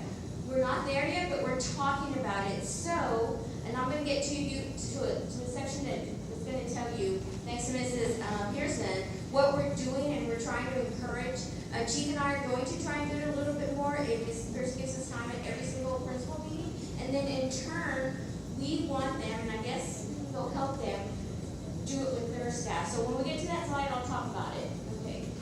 So Stay Alert. What is Stay Alert? So if you look on our website, you'll see Stay Alert, and it's a means for parents, students, staff, myself, to go on there anonymously and talk about concerning behaviors, or someone's going to hurt themselves, or there's a threat. So Stay Alert is a website or an alert system that anyone can get on, and they can be anonymous or they can tell us their names. So our platform, who does it go to? Who's the first one? So Mrs. Gonzalez and Mrs. Pearson wanted to be on the first. They're the first alerts. So they'll get the notice whether it's an email or, depending on the severity, it might be a phone call. And then it goes to the campus administrators. They're next in line. And then it's Chief and I. We'll get and I think all of us got it when that threat came in. It all went, we got a phone call and we got an email. So the next thing is BARK. And Stay Alert is just a proactive way of making sure that kids are okay and talking to someone. And maybe through Stay Alert that they want, they're afraid to talk to anyone, so they'll report it. BARK is something that this is what it stands for: Behavior Analysis Risk Knowledge. So you know how we have computers for everyone, they're all over the place. People get on all kinds of websites. Well, BARK is a free. Both of these are free, I believe, right? BARK is free too, or we have to pay? Free, no, we pay. We pay for BARK. Okay, we pay for BARK. So it's just monitoring our students to see what websites they go on, and Mr. Jerry gets those alerts. Can I ask? Yes. Yes. So BART basically scrapes out the whole internet that they would take. Mike, please. Thank you. So basically, BART scrapes out not only the website, but only the emails the content of the pages, chats, posted, whatever website they. So once it hits like a keyword, it goes right straight away to principals and to the directors. Yeah, I have that for my son. So, I have Mark for my son, demo. Oh, so you know about it? Yeah, I know about it. Okay, it goes to who else, someone said? I heard some, oh, the officer, you get him too, Richard? Okay, next. So Crisis Go is our new visitors procedures program that we're moving away from Raptor because remember I think I told you Raptor does not mesh with Skyward. So we're going into Crisis Go. We're in the process of we met with them today. We're going to do the contract, but Crisis Go also works with our monitoring system. It works with the fire alarm. It can work with our, what are those called, radios. And it's going to work as a silent panic alarm. It's going to be an app that we're going to give, we're going to train teachers on using it because we have the silent panic alarms under the desk in the main office, and we already provided that training for all the staff last Friday, I believe, right? So then when we get into Crisis Go, we'll provide that training also. We'll roll it out for the visitors procedures, and then the next step will be making sure our teachers have access to it. So it's all new. So Sentinel. So we all know that due to some incidents that occurred, one incident that occurred, TA is really big on safety and security, which they never had. It used to be with the Texas Safety, School Safety Center, and now TA they have all, like they start at the top, you have the executive director, and you come all the way down to our sectors. So Johnny Gonzalez and Brian Teldes are our sector people. So whenever I have questions, they're very good about giving their phone numbers, so I'm always bothering them. So Sentinel is the new dashboard for all things dealing with security. You can, for campus administrators, their drills are on there, their behavior threat assessment is on there. There's also door checks, yes. So now that's differently. When we have the intruder alerts, I've asked all administrators to do it on Sentinel because when the auditor comes from TEA or Region 20, they already have that information. They're able to see what our officers are doing on a daily basis, and administrators have to go in once a week. So everything is now in Sentinel. Even our compliance reports are in Sentinel. So we just log on, and all our campus administrators and all of our officers have access to this. So it's really amazing what they've been doing with it. Yes, sir. Any other question? Yeah, so once the drill is done, it's the responsibility of the principal to input today when it happens. And another new thing that we're doing, thanks to Mrs. Pearson, is that now we're letting, through Parent Square, our communication system, we're letting parents know a day before through Parent Square that there's a drill occurring tomorrow or Monday. So we're also doing that because sometimes we're getting people coming in, so now we're letting parents know through Parent Square that we're having a drill tomorrow. Please be aware that we're having a fire drill. Don't call, don't come by, it's a drill. So we're doing that. Fentanyl, you want to do fentanyl? Good evening. So the fentanyl training recently, it's something that is required by state, so we did, along with Ms. Evelyn Castro, put a presentation together for not only the students but the parents as well. So that was held recently at the high school and the junior high. And then in the evening time, the public was made aware, and several did attend to get the fentanyl training. As far as Narcan, all right. My understanding now, we have 2 campuses that do have Narcan in them. We have made the decision to provide Narcan in all the campuses, just in case there is an episode like of an overdose or someone is showing symptoms of an overdose. So all the campuses will be prepared with some Narcan, and the officers all do carry Narcan on them. So that's some of the training we did recently.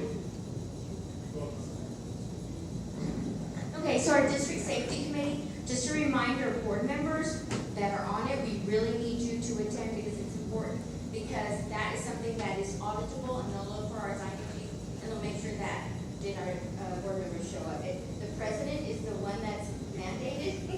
He's like the required member, plus I think Mr. Villegas comes, and I think, Mr. Cruz, you came to one of the meetings, right?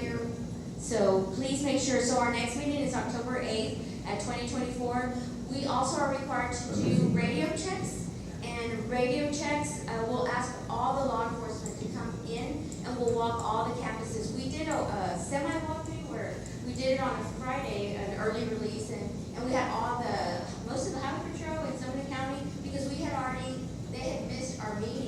so they came in and they were really excited about doing it. And then, so our next meeting is October 8th. We'll plan for the spring and July meeting. At this meeting, we'll get some dates set from the committee. Any questions about the safety? Yes, sir. You mentioned radio. Oh, you got mine. I know there was a discussion back in the spring about purchasing radios, making sure our radios are in line with law enforcement. Yes, in Is the that- summer, when you went to drop me off, remember? That's done. We Okay. got a grant Okay. for That's right. 100 and something thousand, so it's 10 radios that are valued at 10,000. We haven't received them. They're in process. Okay. So once they get those, I think it's exciting for y'all, right? And- Yeah, that was a grant, so. And those will be, what was it, that you can communicate with all our. Has Wi-Fi or something? There you go, that's it. Okay. I think it's gonna be exciting for our officers. So Ms. Pearson really wanted me to hammer in on law enforcement. We are very, very lucky that all of our safety, all of our law enforcement are part of our committee. You know, like Sheriff Castanedo will call me and say, hey, when are you having your meeting? Because he has to have a sheriff's meeting also. So we kind of combine and do it together because it's the same people that have to attend the committee. So like he'll have his and then I'll have mine, or he'll add to my agenda. We work very closely, but it's not only with the sheriff, it's the city marshal, it's the county, it's the DPS. Ms. Pearson took us to meet with DPS, and there's about 15, 10, 12. There's quite a few, and they're really excited. She invited them to come read with the students, so they're really excited. And we had lost a little bit of contact because our person had left to Del Rio, but Ms. Chavalia's daughter-in-law is there, so she said, contact me because I'll be able to send it to the right person. So she was really helpful about volunteering to always keep them in our area, because I guess they come and go, so she was really helpful about saying, hey, I'll get you the right people there. The Border Patrol is always really good. We lost someone, he left to Del Rio, but the lady that replaced them is amazing, and they're always willing to help. And also, all these people are working with our counselors because Red Ribbon Week's gonna be coming up in October, and the counselors met today, and they're excited about their plan. So we'll be getting that out on Parent Square. Anyone that I did forget? Did you want to go? So I would just highlight a little more on the law enforcement partnerships we do have. Along with city marshals, the sheriff's office, Border Patrol, your constables, and DPS, who obviously work with us every single day. I also have the U.S. Marshals coming out to do walkthroughs at the campuses. I'm just waiting for them to confirm a date with me. But the U.S. Marshals do want to come, and they do want to walk every campus and meet the administrators and get familiar with the area. So I have them coming. Also, we do have a close, pretty fast contact with the Fusion Center DPS in case there is a threat. The Fusion Center is one that helps with those threats, whether it's online. We were directly in communication with them. Not only the DPS Fusion Center, but also the FBI. So we've already made direct contact with the FBI. If we ever have threats like we did have recently, they're on the phone immediately 24/7. So we have those contacts as well. So from those relationships that we're building and still building, they have offered other presentations that they do want to bring to the community. So the FBI, for example, will be bringing a presentation not only for example, child exploitation, but threats on online threats for the students, the staff, and they've even offered for the community itself. Bring community members into the schools and put a presentation on with certain criteria that we want them to. So they have offered that, and we will accept it. We're going to communicate more on that. But those are other law enforcement entities that will be coming into the community. Definitely our students need to hear that. Yes. The U.S. Marshals, where's the U.S. Marshals office? So the U.S. Marshal Service is out of Del Rio. They have an office in Del Rio. This is their sector here. So a lot of what U.S. Marshal Service is for the task force that comes out here for the fugitive task force team. But I worked with them for years. So we're still in direct communication. And so they've even offered just give me, we'll plan on a date, we'll go over for a date. As long as, there is no emergencies, they can come out and hit every campus with us. The same way we did our walkthroughs with every other agency here, they'll do it with us as well. Okay? Thanks, sir. Thank you. Yes. I have a question. Like on threats or say lockdown, say the school council's in lockdown, what is your procedure for like the schools that have gates? Are those automatically closed and nobody's allowed to come in? Or So on the protocols themselves that we have put, depending on what it is, whether it's like, for example, they said lockdown or secure, each procedure itself has locked doors, do not let anybody in, regardless of what the emergency is, even if it is an active shooter, and those doors have to remain locked. Now, depending on every circumstance is different. If we can get outside, if the officer can get outside and secure those, we will do that. But most of the time, if it's a lockdown, we're making sure that every student is, put down in their classrooms with the staff, and we're just locking that down. The gates themselves, secondary, but we do have direct communication with the sheriff's office. They're coming to assist us if they need to, and we can have them lock it. So we have direct communication with them to do that. That was my next question, like how soon or do y'all or outside agencies notified to come assist with that? It's immediately, so we have direct contact with them. We're scanning their radio 24/7 in the event that there is a change or something coming into town. We already know ourselves and the campuses, and we communicate with each other. So if we hear something is coming towards town and it's coming towards the school, it did happen recently.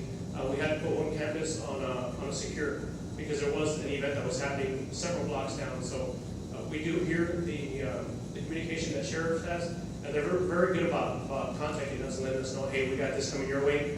We immediately, depending on where it's at, we'll put that campus on secure. We'll send the extra officers we do have, we'll send them that way to assist the officers in those campuses. So we do have that down already. I noticed on the new website, there's make a report first day alert, right? That's on there, so that's open to anybody can make a report? Yes, anyone can make a report, anyone, and it's immediate. So if it's reported, we're gonna get notifications on the email, like Mr. Diaz said, depending on the severity, it may be a phone call. Most of the time it is an email. We'll check that, we do respond to that email.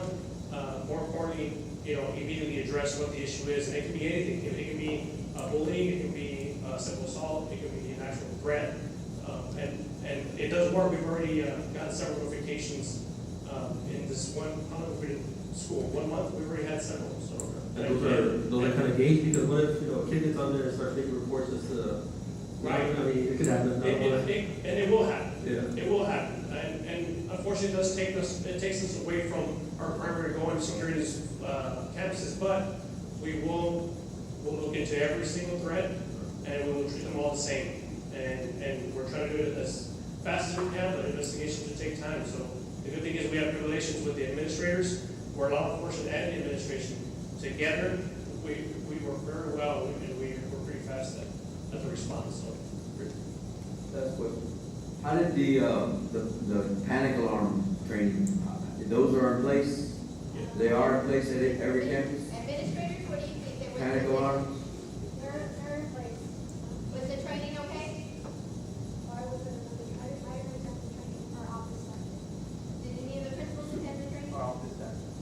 Office staff. They were tested. I will tell you that one went off. That's what I wanted to ask. That one did go off on accident, and the sheriff's office was calling me immediately. Okay. Telling me, hey, you have this alarm going off There you go. in this campus, and it was a simple radio to the officers saying, go check on the staff, and it was an accidental hit. So they are working.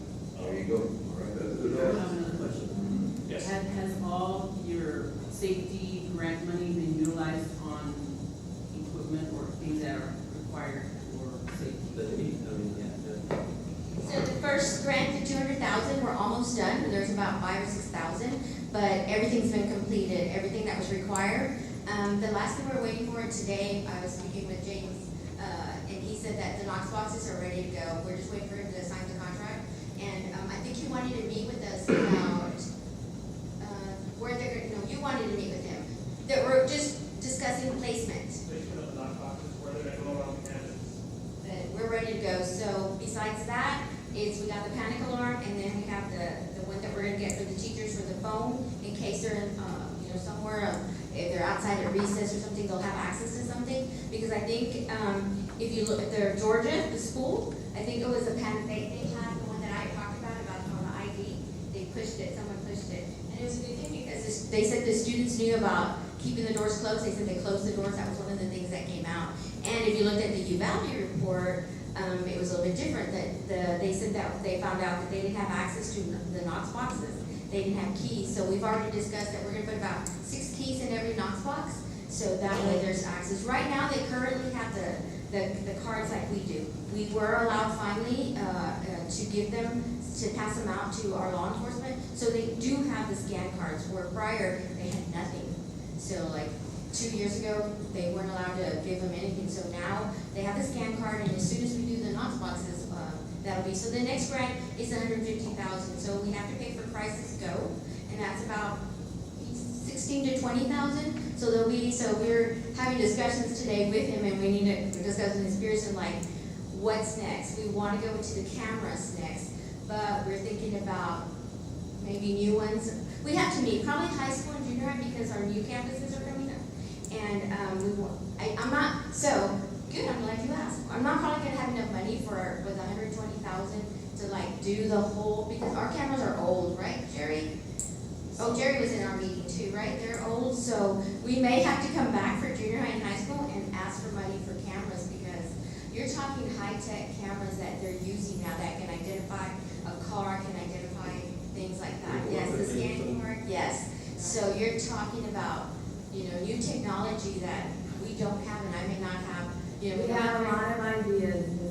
They heard me, I said, we have a lot that we can still enhance, and one of them needs a bad reader. And that also mentioned metal detectors, if there's ever any talk or plans on getting any of those for our schools. I'll tell you on metal detectors, and I have not had a chance to speak with actually anyway, but I was contacted by one of the Baptist church asking about metal detectors, and they're willing to assist us if we need to. So we have to have the sit down talk first, and we do have people in the community who are willing to assist us with that. If you put something like that in place, then you have to be ready to man it. Right? Someone has to be there. So does that mean taking away an officer from his duties where there's a mass of children in the lunchroom to do that, or is there hiring somebody to stand there and do that? So yes, that is one that we will be talking about. We have a lot of ideas. Some that with ID cards for accountability on our children, on the students that come into the campuses. I've already seen several things that I brought them up, in several meetings. We're looking to make those improvements very soon. I got a question. Talking about staffing, how are we doing on staffing? Staffing as far as the police department? Yes, sir. We need one more. One more Officer. Right now we're at 6 officers and myself. Okay. 7. So what we're doing right now is we're assisting the one campus that has one officer. Thank you. Yes. Any other questions? First question, sometime back when we were talking about non-markets, we also spoke about some school issued duty carry stuff. Whether it be the weapon, there was the weapon, the cuffs, everything that was gonna come from us. Has that arrived? Has that been issued out? Where are we at with that? So I looked into that order. There was an order placed for firearms that belong to the school district. Those are not here yet, but they are being made right now by the manufacturer. I did check on that today. So they're saying it's going to take maybe 2 more months for that to finish and then actually get here. We do have the holsters, there's belts, other equipment that was ordered with the previous chief. So that is already in place. Nothing on long rifles, but I'm already asking several people that I know who could help me with maybe finding a grant that will assist us with long rifles for the police officers, and maybe some safes for those long rifles if we can get a grant for that. It's important that we start looking into those measures there. Because officers currently do not have long rifles, and what they're carrying is their personal weapons. Yes. What about the shields? We had also talked about shields, and I don't think we ever reported those. We have shields. I don't know how many. I need to do inventory on that, but I know we do have shields, and they're brand new, so that must have come from the last chief. And one other thing that we had talked about was those fight bars. Pry bars, pry tools. That I have not seen anything on prying tools, but I can start looking at that. That question that a parent kind of asked me about, like, are there any special considerations that are being done in the special ed rooms? Like when you have girls and you're telling all the kids to go into a certain room to be quiet, and I know that's hard for special ed kids to keep them quiet. Is there any? So part of our safety and security team, Mrs. Doak is on it, and so in the EOP, there has to be something for our students. And so like during drills, one of the main things is that they're safe, they buddy up, like they have safety buddies that they get to walk out to, and I think that's, what else, Ms. Doak, anything else? They do practice just like the rest of the students, and they, as far as lockdowns and our life skill settings, we do have restrooms, and they go into the restrooms and lock down in the restrooms. So we practice as if they were the real thing. You know, even in our life skill setting, our resource rooms, we do the exact same thing everybody does. The teachers do review that with our students as well. All our practices and our procedures. Anything else? Thank you very much. Thank you. Okay, and if you've noticed, Chief is an asset. We're always getting together and talking about things. Anytime I meet him, he's there. Anytime I meet him, he's there. And we talked about grants today. And so he asked if I could help, and I said, of course I would help. So he's looking into some grants that, if Ms. Pearson approves, that we're going to start working on together. The what? For body armor. For body armor, yeah. So we're going to. None of the officers have body armor. I don't know when the last time the district actually purchased body armors for the officers, but those, they do expire within a certain amount of time. What is here is already expired, and even if we could reuse it, it's not going to fit the next patrol officer. So we do need to make it a point to get our officers sized for new vests. All right, and like right now we are at 7 of us total. There will be 8. So, and those are not cheap. So we are looking for.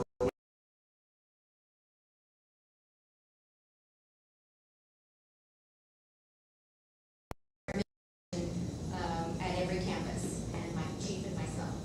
I think that's it. Okay, thank you. No more questions, right? Thank you. Next we have 7D, presentation of climate survey results for the 23-24 school year. Okay, so that's us again, Ms. Chief and myself. We had done a climate survey in maybe 4 years. And so this went hand in hand with safety and overall how teachers felt. So we went through, these are the results, and when I spoke with Ms. Pearson, she's like, make sure you remember all these. And I'm like, I'm not going to remember all this. So I went ahead and added the percentages. So the first question is, what is your role? 84% of the staff that answered was teachers and support staff. So I don't really, unless you have a question, we're going to go pretty quick. Most of the teachers did have 10 years plus, they did have 10 years plus in our district, so we have a lot of staff that does have a lot of experience. Where are you located? You can see there who they were. How would you rate the overall climate? 64.9 felt positive about the climate. So we're not at 80 or 90%, but I think maybe by the end of the year, and Ms. Pearson, we're going to do the survey again because that was, remember, that's 23-24 results. So we'll do 24, 25 probably in January, and we're looking into other venues, like trying to find a company that maybe would run the survey for us. So we are looking for outsourcing this. Do you feel respected and valued? 80.6 said yes, they felt valued by their colleagues. How would you rate the level of collaboration?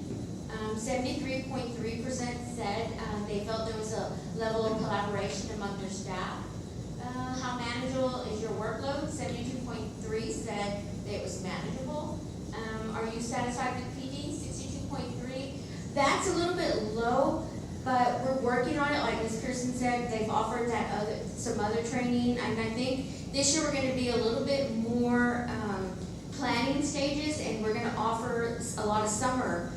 Last year we tried, but it was like 2 weeks notice. I think this year we're going to start probably in March and April, and I'm going to try to get all my paperwork together, to get all their paperwork together, to hopefully encourage them to go out. And we had an incentive, but we used it for some training, but not all. So this year it's going to, I think it's going to be, I know it's going to be a lot better on PD. Do you feel safe at school on a daily basis? Where's my percentage? Oh, 78.5% of staff feel safe on a daily basis. We're not at 90 to 100, but I think once we finish, We've had a year into everything we've done, and I think we've done quite a bit. So by the end of May, I think we're going to feel a lot safer. How effective do you think the current security measures? 70.2 said they feel current safety measures are effective. 72.7 of staff feel adequately prepared for drills. We try to do the drills, we'll do them at the beginning, and then we come back and do a refresher course in January, and then if anything else is needed, we'll do it again, because we want our staff to understand, and that's why we give the little cards. Have you participated in any safety? Yes, most of them, so you'll see 58.6 said yes, 41% said no. How comfortable do you feel reporting safety concerns? So if you look at the blue and red, it adds up to about, 85%. So they feel pretty good about it. How supportive is the school administration? 73.3 feel that the administration addresses staff concerns about climate and survey. 80.1 of staff state that we have the necessary resources and equipment to ensure a safe and positive school environment. And then these were just some responses. Chief, do you want to go over some of these things? And I know if you saw at the beginning, that's the first thing I forgot to mention, we had 191 responses. We didn't have the whole 400, but we're getting there. We had about a 2 weeks turnaround time when Ms. Pearson came in, and then I asked her, can I please do this? And she said yes. And so we rolled it out. I asked principals, they had that first week of school. So I was just very fortunate. We were fortunate that we were allowed to do this. And this has helped us in planning for the year. So here are just some questions or some points of concern. Visibility and vigilance of the officers. We did have some responses that the officers were not visible in the campuses. They wanted to see them more. So a couple of things that I've done in the time that I've been here is, obviously, I want them visible at all times. If there is large areas, for example, lunch or breakfasts, they are in that area. If there's a group outside and they're alone with the teacher, we do our best to get one officer out there while they're outside. Not only that, but separating, for example, offices. If they have offices, we don't leave them close together. We'll put them on separate sides of the building so that both wings, they can basically cover all ground at a faster pace. Not only that, we've also invited all law enforcement, and they've been very good about coming in, other agencies, and they've been coming in like during lunchtime. In the mornings, are always with us. The sheriff's office is always helping us with the crosswalks for the elementary, for example. We've had them walk into the campuses during lunch. DPS has also done that as well already. So the more we do this, the more officer presence there will be in all the campuses. So that's one way we are addressing something like that. Training and awareness, continuous training for the staff and the students. One thing we did recently, actually Friday, is during the training with the staff, we did have the officers provide them with an evacuation drill training. So we're starting to do that now. Anytime we have an opportunity to speak with the staff in a whole, we will do a training for them. Even if it is just a simple evacuation drill, we want to just keep drilling these things into them. So that's one way we are addressing that. What do you believe most critical areas for improvement are? Communication was one that we saw as well. So one, communication, Parent Square is assisting with that. Notifications are going out in a timely fashion, that we've already heard a lot of good feedback from Parent Square. So that is one way that we are addressing something like communication between parents and the staff or administrators. So we are using Parent Square. Safety and security, we are having more tabletop discussions with the staff in the event. Say, for example, we have an incident, we do an after action with them, we sit with them, we talk about the incident, we go over what we could have done better. There's always room for improvement. So we together discuss it and we come up with a solution for the incident if there is one next time. We do that with drills as well. So we will sit with them, and we're going to start doing this more. But we do want to sit with them before drills. If there is a fire drill, for example, we will prepare for that, and then we'll sit with them afterwards and talk about the fire drill. What did we see? How can we improve in that? And is there anything else we can bring in? Can we bring in an outside agency like the city fire department? Can we bring them in with us so they can walk the halls? That is their profession. I would rather hear some discussion from there as well, and come up with better solutions, basically. So that's one way we're doing that. Additional comments on this one here, obviously, it's the same thing, officer business, security measures, more training for the staff and the students, and staff involvement in making decisions. Do you have anything on this? So the one thing I wanted to emphasize that Mrs. Pearson wanted Chief and I to do was a tabletop, and I was like, I don't know if I can do this. You give me one day. So I'm very fortunate that my daughter is in emergency management, and man, it really wasn't that hard. Once she showed me a PowerPoint, I'm like, we got this, Chief, we got this, we can do this. And I think we had a good time with it. I think the administrators enjoyed it, so we're going to expect what we try to do with them, we would like for them to in turn start doing some tabletops with their staff because, for example, that evacuate on the buses, everyone's like, when are we going to do it? And I said, you just can't jump in and do it. We want to do a tabletop so you have discussions about what it looks like. So I knew we needed to start these tabletops, but she threw me into it. And I think we did okay, right? I think we did okay with our first tabletop, and I'm excited about doing more. She even gave us a choice of which two things had already happened, and she gave me a choice. And I was having to pick on Miss Garcia because she always helps out, and she knows that I'm doing it because I'm trying to make her and her campus try a little, because she has one of the biggest campuses. So we used her in that incident with that we thought there was a fire there, and she's like, it's always me. And I said, yes, I know. Sorry, Miss Garcia. But, so that's the first one, and I think there's going to be many more to come. So maybe when we do start having them, maybe we can invite them to come see what it really looks like. But I think I feel a little bit more secure, then we can start inviting y'all. And invite you to the campus so we can see what it looks like there. So I think that's it. Oh, the CRACE, we did the CRACE training, officers, Chief and the officers did that, and that went really well too. So I think we're really trying to push more security things because trainings, we think it's important for everyone. We hope that you support us in this, that it is really important, and we really appreciate your support. So I think that's it for us. We said we're only going to do 10 minutes, and we ended up with 20, I think. So thank you very much. Any questions? Okay, thank you. Thank you.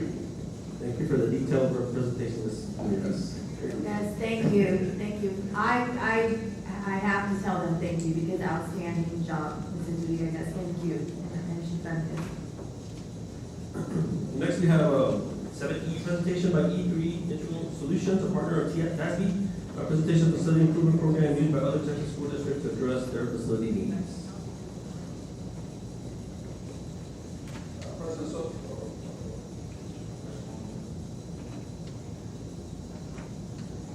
About that, we're good.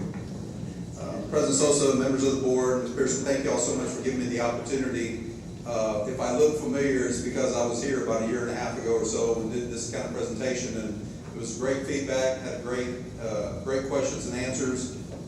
Bottom line is the money was the issue at that point in time. So fast forward to now, congratulations to you guys as a testament to all of y'all for passing that bond.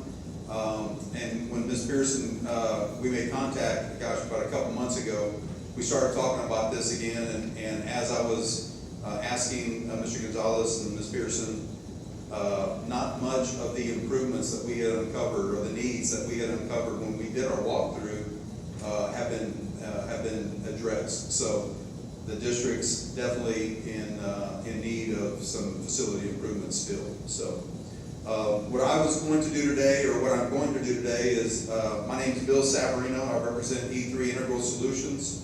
I've been doing this 29 years from South Texas, originally from the Valley.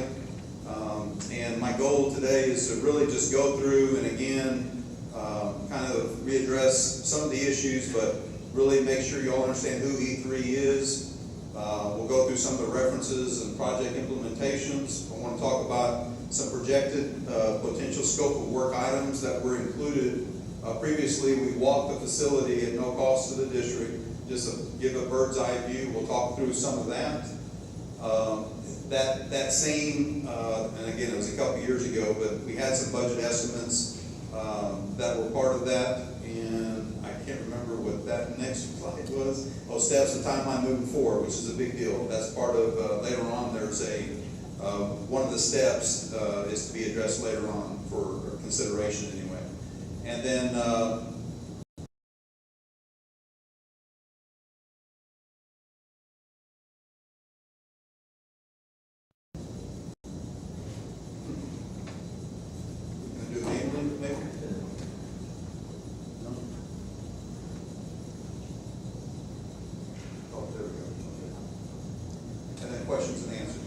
So, E3 Integral Solutions, real quick, we're a Texas-based company. We're a design, build, engineering, and construction company. We provide comprehensive solutions, which are turnkey. We're always going to be open and transparent. That means a lot of different things to different people, but we are going to be open and transparent in all of our methodology and our contracting. Huge deal right here. We have handpicked our team. We're the most experienced energy services company out there. We average 22 years of experience amongst our existing employees. Another huge component, when E3 was formed, we came together, we broke away from a company, but this was a big deal in our industry. We wanted to not be a manufacturer of product. So when we go to school districts, if a district had a preference of Trane, Carrier, York on HVAC, if they had a preference in control systems, it didn't matter to us. We're going to be able to go out and get the best pricing from those vendors and provide the best benefit to the district. That's a big deal when it comes down to us being cost effective. We have an unmatched project track record, over 300 projects with school districts in the state of Texas. 97% of our work is strictly with Texas school districts, and we have never been involved in a lawsuit in our history on any project, and that's pretty unheard of in construction. And then overall, the best value for clients, we feel that our business model does provide that. In addition to the best value, you see the TASB logo on the bottom left. TASB put out an RFQ years ago, and they wanted to provide these type of services that we provide to the school districts across the state of Texas. They put it out an RFQ, we competed against all the big boys, and they selected us to be their partner. So when you get us, you're also getting that TASB logo with it, and that's instant credibility for us, and that's why we have really dominated the Texas market. But more so for you guys, it eliminates risk because we cannot afford to have a bad reference or we lose that TASB logo and we just shot ourselves in the foot for the rest of the state. So I wanted to make sure y'all knew about the TASB. So what we do is every school district that I've worked with in my 29 years, no matter who it is, they all have deferred maintenance items that they need to address. It's just a matter of do they have the funding associated to address them, right? But our expertise is to go out and also address efficiency opportunities. That's usually in lighting or controls to create energy savings in some cases, or just make your maintenance staff more efficient. But we use those type savings to help offset the cost for the deferred maintenance items. So when we do a comprehensive project, we're addressing your deferred maintenance, we're looking at efficiency opportunities, and then providing a comprehensive solution back to the district for implementation. You can see a lot of our school districts across the state, locally, I guess, when I say locally, we did a big project at Eagle Pass ISD, Brackett ISD, Hondo, some out here. So whenever when we look at a comprehensive project and the benefits that we provide, I mentioned, y'all have a wide range of maintenance needs, facility needs. Typically, it's HVAC, lighting, controls, and roofing.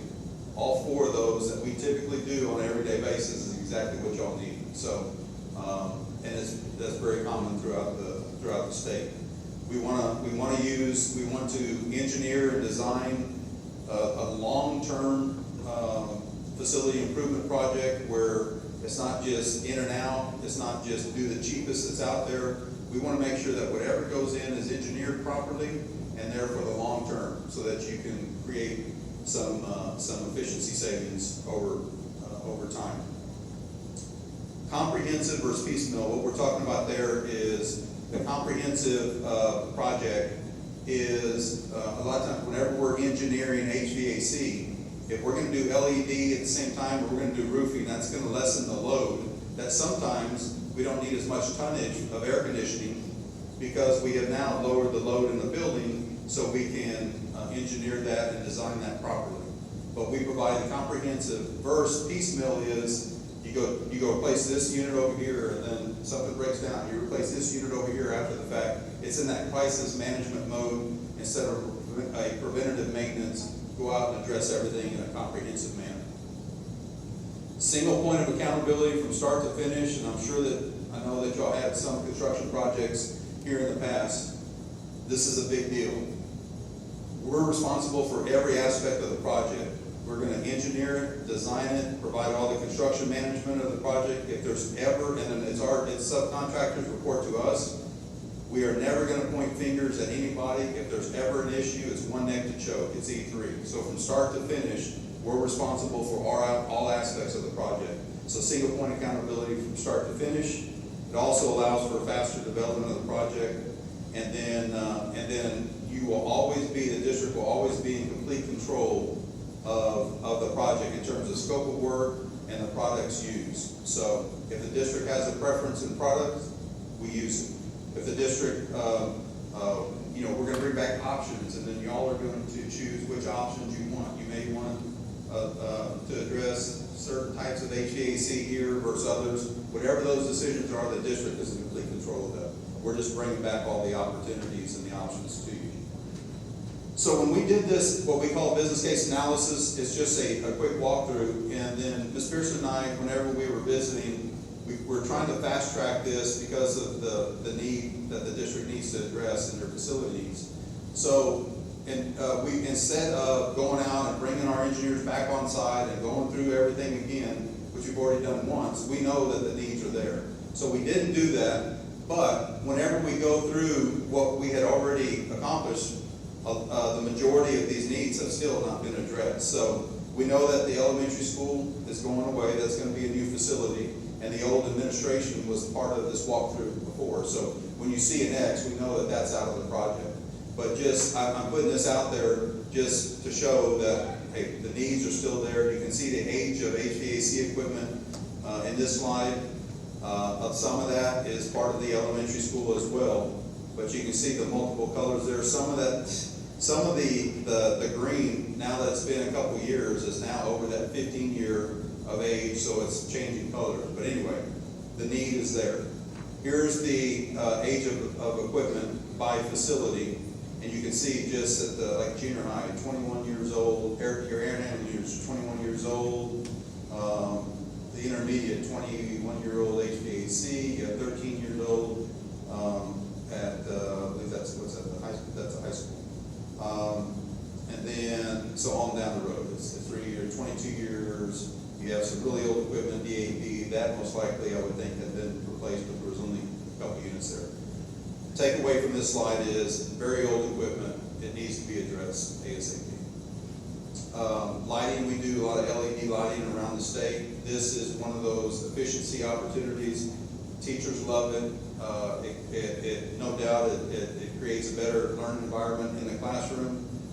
Maintenance departments love it because it really eliminates maintenance of changing out lamps and ballasts. Ballasts will be gone, and you just have an LED lamps that come in a 10, 15, 20-year warranty on those. HVAC controls, same thing. All that would be re-engineered, and if you decide to use the existing controls, then we would retro commission some of that work. So. And then this is a major expense here, but still a major need, your roofing on your facilities. So, like I said earlier, HVAC, lighting, controls, roofing is what we're targeting. And that was the executive summary of what we had come up with back in the day, and it still exists today. So, if E3, we still have to go through if the district, if the board still chooses to move forward and go through a procurement, I wanted to share some of the benefits of hiring us. Like I said, we're responsible for all aspects of the project. We will provide the quickest path, and I know that is a big deal. We do a lot of bond work, and whenever we go into school districts and to school boards, a lot of times it's either new construction or it's new construction and deferred maintenance facility improvements. Unfortunately, the new construction phase takes a long time, and the board wants to be able to show the community and everyone, hey, we're going as fast as we can. These type items is what can show the community that the board is moving quick and the district is moving forward, because we can do this. We could have a contract, engineered, designed, ready to go back for approval probably by February or March. So that's how quick it would go. That's complete project back to you guys. We're reducing the district maintenance personnel time and costs. We're going to reduce the construction risk to Carrizo Springs ISD. Like I said, we take on all aspects of the risk. We will never provide or come back to the district with a change order. We will not do it. If we come back to you with a project and we miss it, then we eat it. Okay? We're not going to come back to you. We're not going to go in and try to do change orders and make money on that part of it. We're going to do it right the first time, but if we did miss something, it's on us. We've never been involved in litigation, and we have an exclusive partnership with TASB. Last slide is wanted to share with you just real quick the steps in the process, so everyone's on the same page. One is we usually do a school board presentation. That would be tonight. And then later on, I believe there's a consideration to select a procurement type to do these type of projects. And in your packet that I passed out,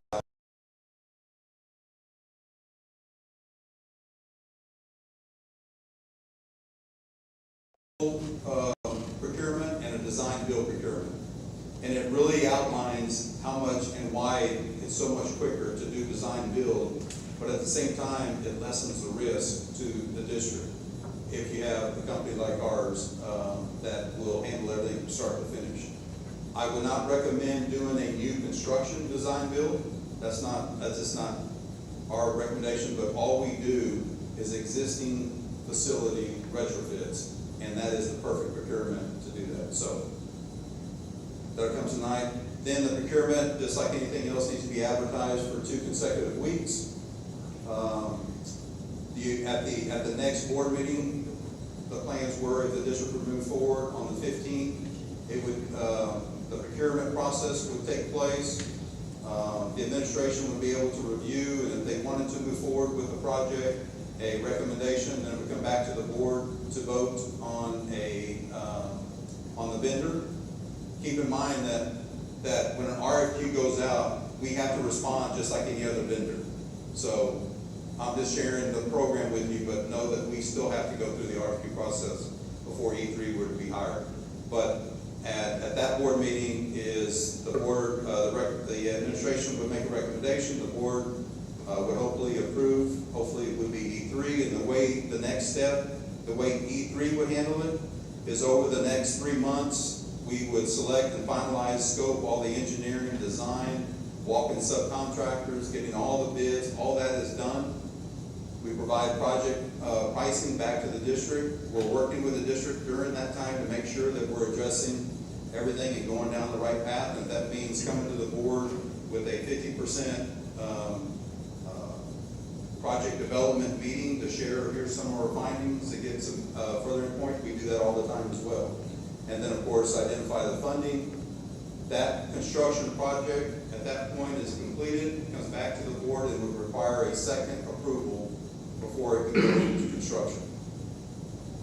And we're thinking that in that February timeframe is what we would hope to be able to do if it was E3.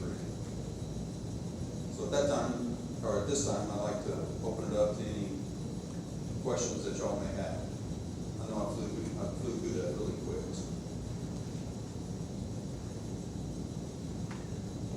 Any questions?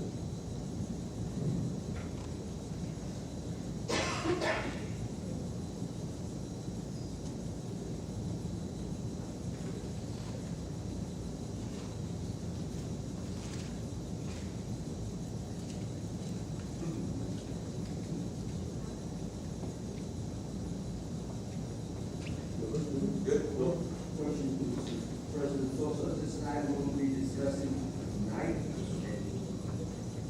Okay, may we take that to executive session? Ready to make a motion for that? I'd rather we discuss that in executive, if possible. Yeah, yes, we can. That would be 11B. Yes, sir. Yes, sir.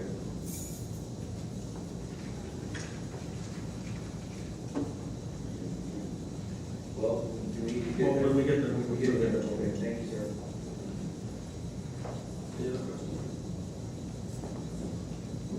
Thank you, sir. Thank you, Bert. Thank you. Great. Superintendent briefing, we have the bond update.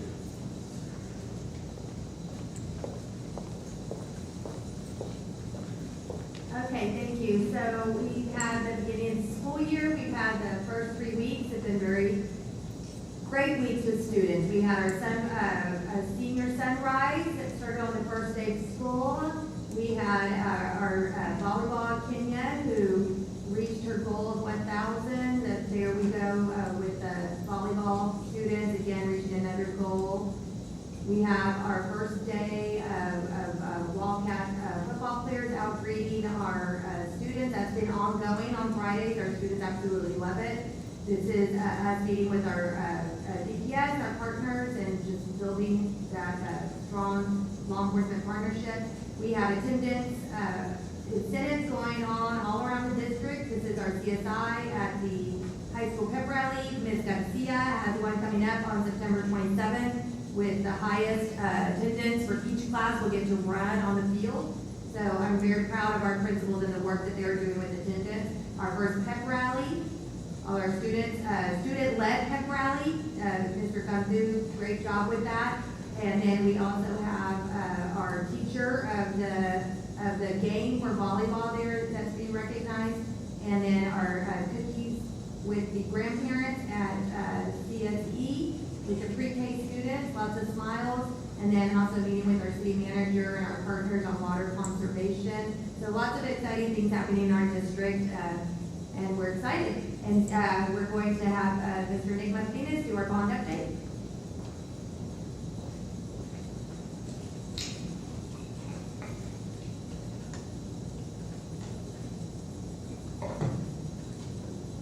Good evening, Board President Mr. Sosa, Ms. Pearson, thank you. Looks like the school kicked off really well. It's exciting.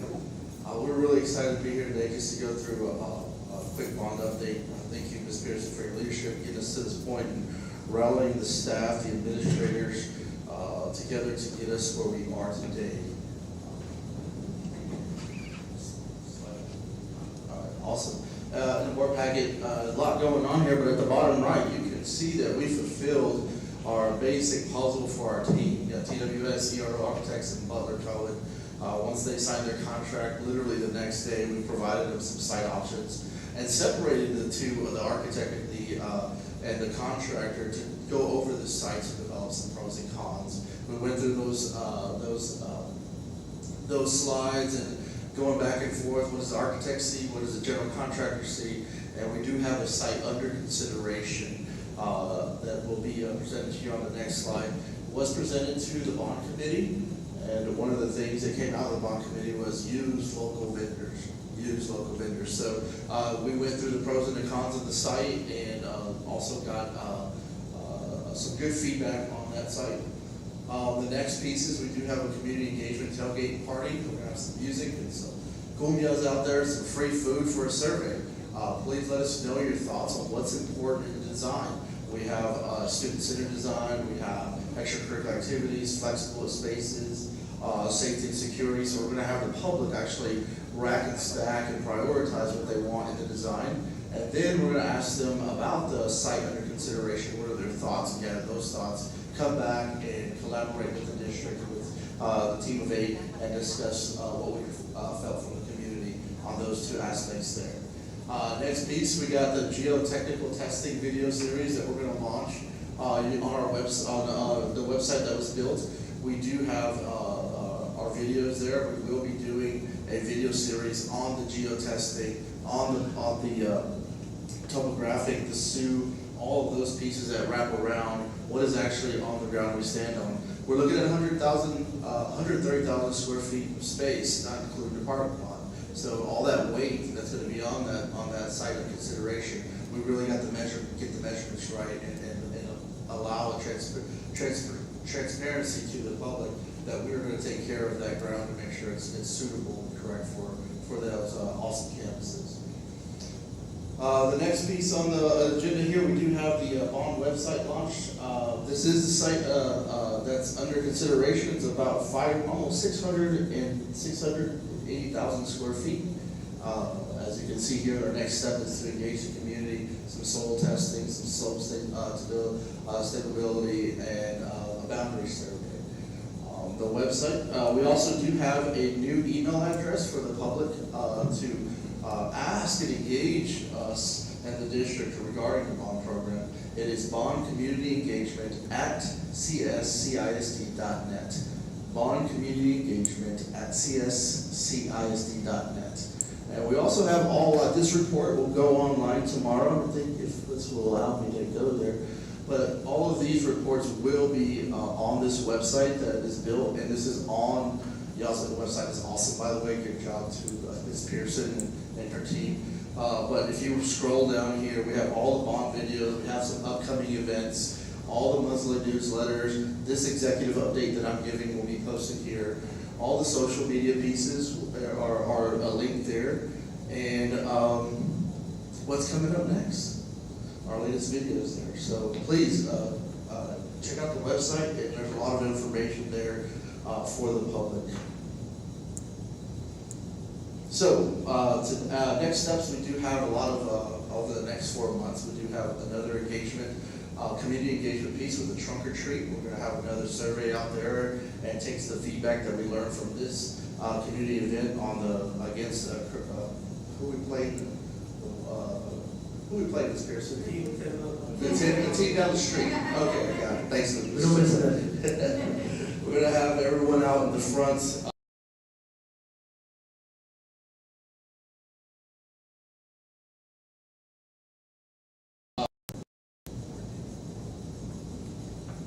I won't mention it out there, but they're at the front right of the stadium in purple. We will have some food there, and some a lot of buzz going on about the bond and opportunity to hear community voice, which we really want to do.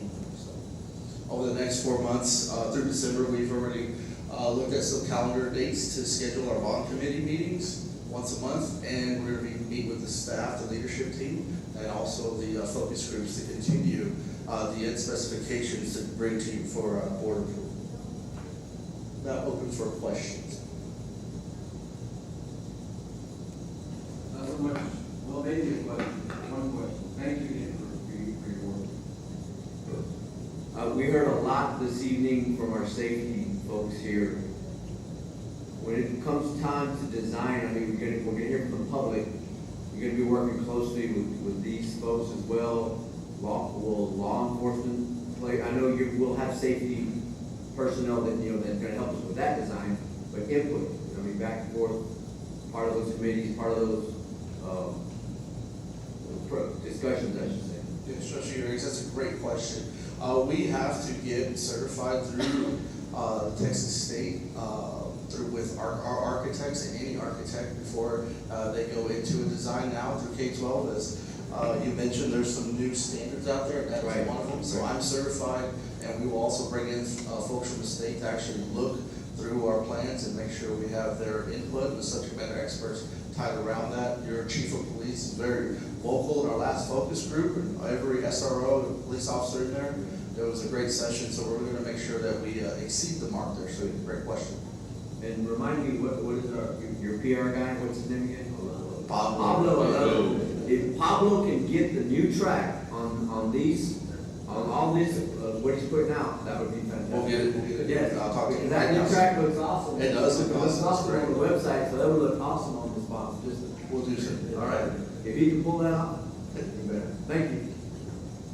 What's the timeline on the surveys, the topographic survey, the subsurface, the boundary survey?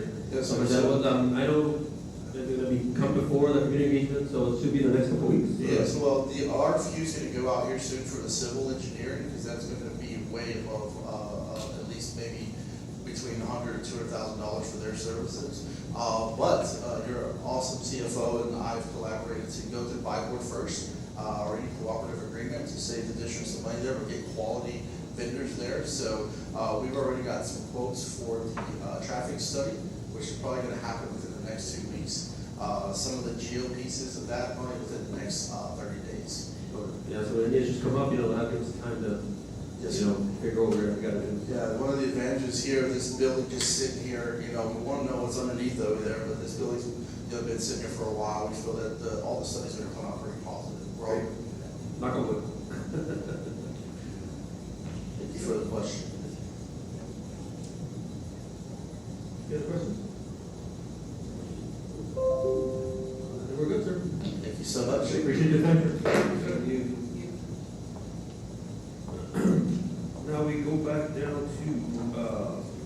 Discussion of possible action. 11A, discussion of possible action of donation agreement for Frank Carter Stadium.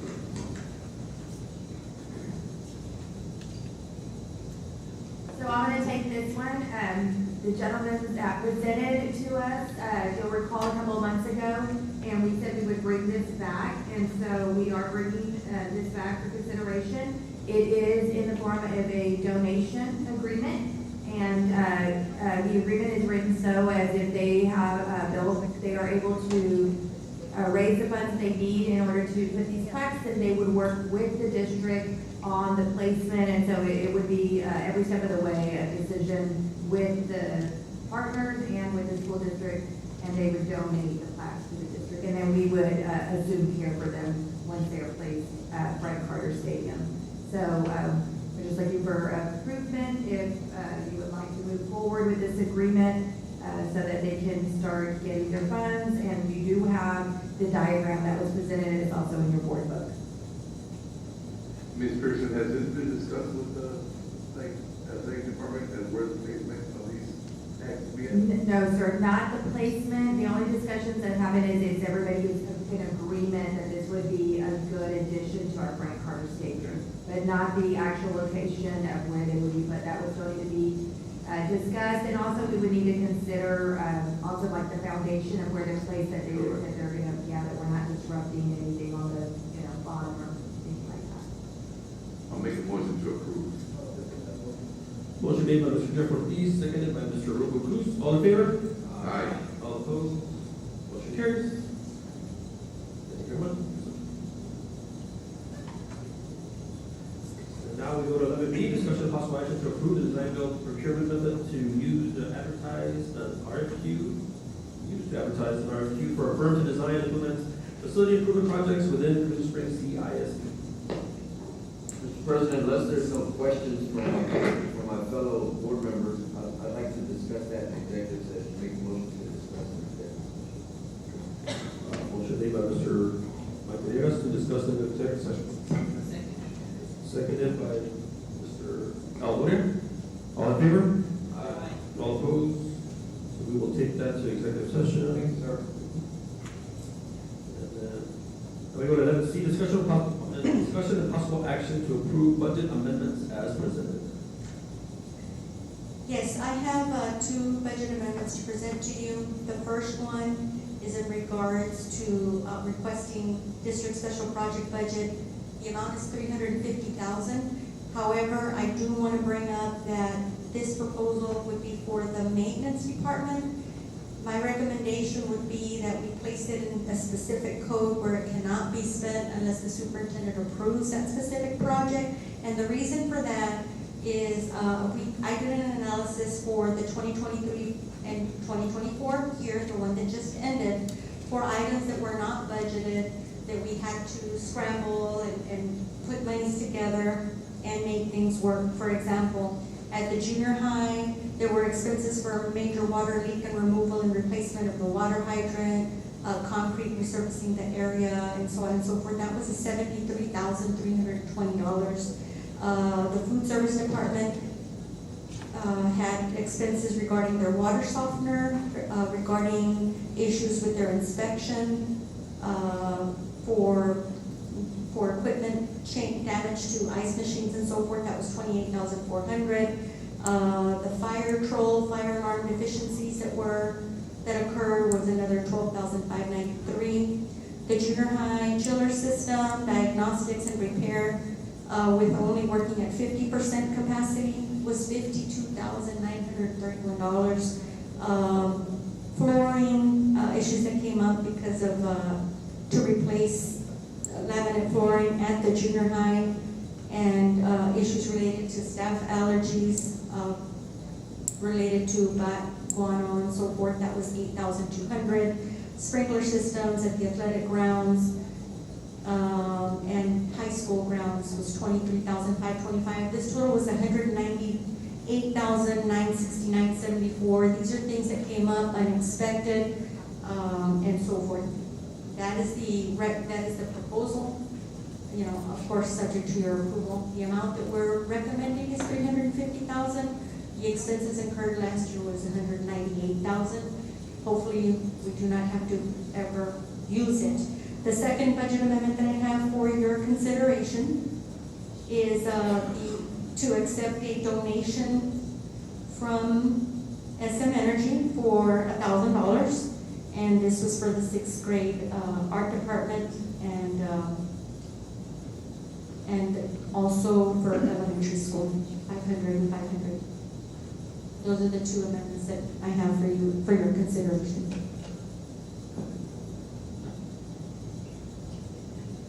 So the 350 would be to cover future this, or? It would be for this school year for items like unanticipated, but we would put them in a specific coding that's presented here for you. I'm putting a code of 44 at the end. I don't know why I chose that, but that's what I chose, just so that we can keep it there in that line item and monitor it. You know, that way we don't spend it on our utility bill or, you know, anything else. But should those things come up and expenses come up, we could report them to you as well and say, hey, these are the things. Line item, but we can see it there. Yeah. It's not going to be like this, look like that. Yeah, and the issue, I know that this summer, right before school,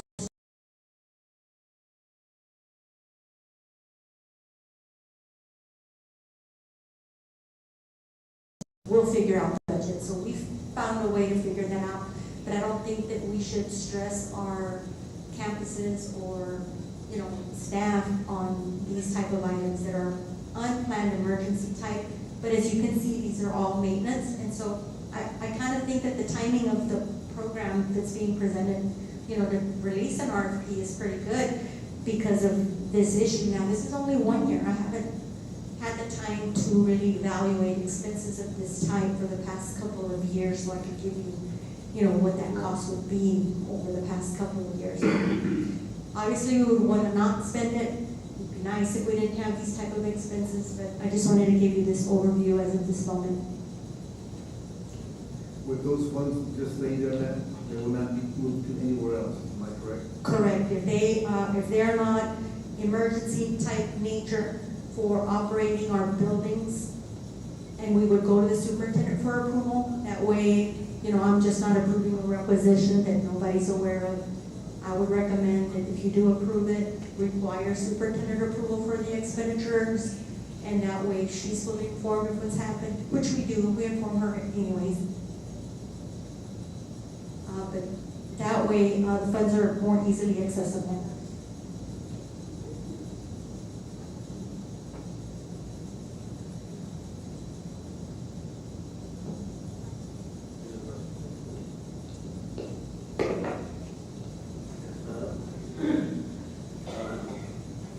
I have a motion to amend that proposal. Any expense in excess of 50,000 shall be subject to the approval of the board. Okay, sure. And that was already on there, but that is board policy. Anything over 50,000 has to come to the board, yes. Yes. Would that be before spending or after spending? No, it would be before. But let me explain a little further, and I'll pass this out so you can look at this. For example, the expenses at the junior high that total 73,000, they came in increments of 1,000, 24,000, 34,000, 9,000, and 4,000. Like the water hydrant was 9,000. So it would have not needed board approval, but in total, the cost of that issue was 73,000. The Culligan water issue with the water softener inspection and so forth, that was 28,000, so it would not have exceeded that amount. But if any single item would have exceeded that, yeah, we would have definitely come to you first because of the board policy. Like the chiller, the junior high chiller train expense was 52,931, but all of the other items pretty much have been under the 50,000 when you look at them separately. But when you look at the cost of the total issue, you know, some of these were pretty big. That chiller, there was a total of 52? 52,931, but some of the things were separate. For example, the diagnostics was one part of the expense. The repair would have been another portion. But in total, the cost of getting that fixed ended up being 52,000. It was not a single item that was 52,000.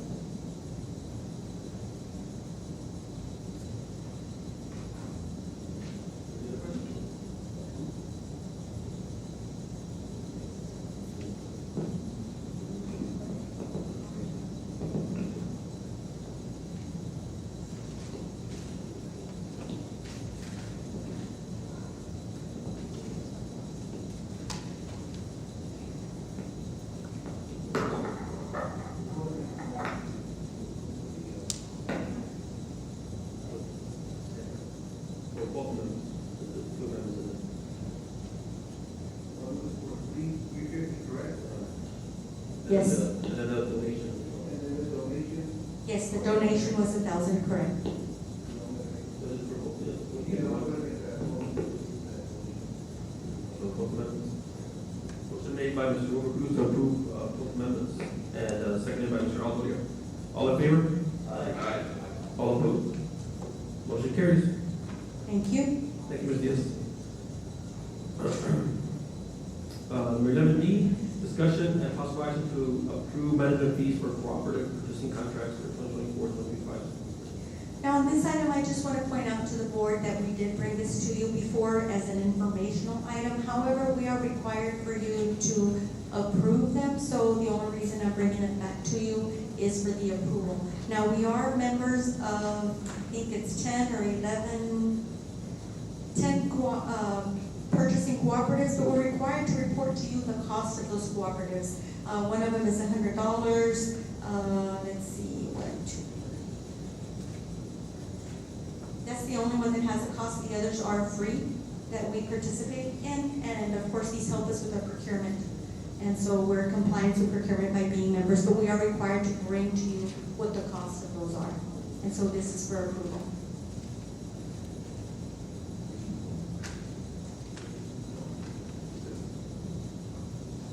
Maybe use my board, right? I think my board is the one. Yeah. Maybe use them. Yes, it's on, it is, yes, correct.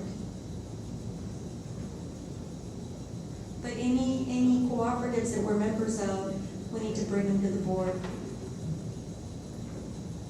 Any questions? Motions?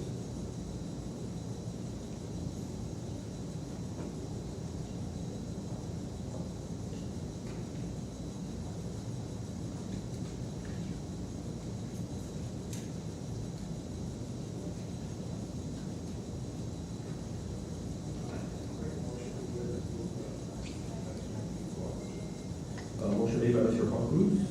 I'll second the motion. Seconded by Mr. Wilbur Cruz to approve. All in favor? Aye. All opposed? Motion carries. Thank you very much. Number 11E, discussion and possible action to approve TASB policy update 123.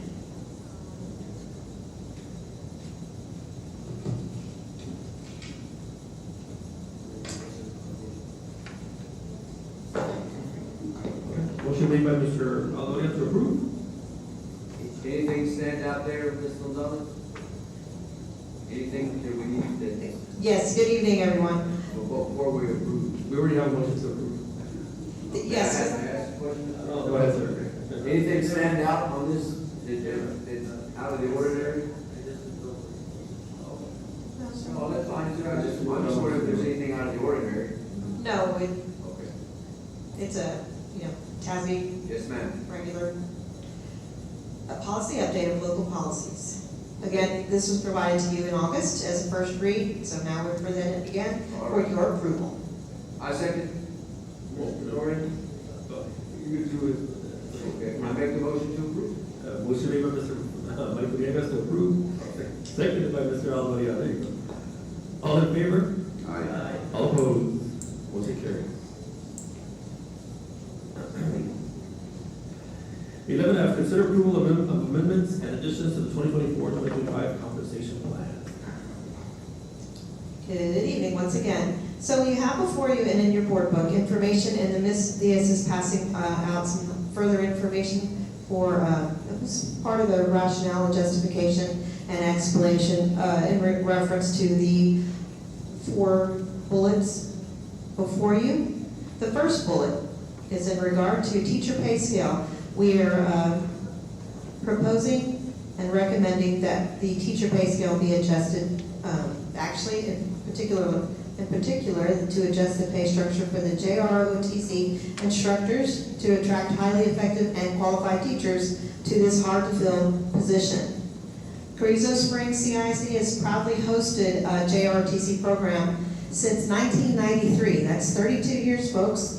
And as such, we are, and it's been supported through a cost-sharing partnership with the U.S. Army and the Department of Defense. As a requirement to this, we must maintain 2 full-time instructors. an SAI, a Senior Army Instructor, and an AI, so that we can stay in compliance with our contractual agreement with the Department of Defense, particularly the Army. So we are wanting to continue to try to attract and retain top-tier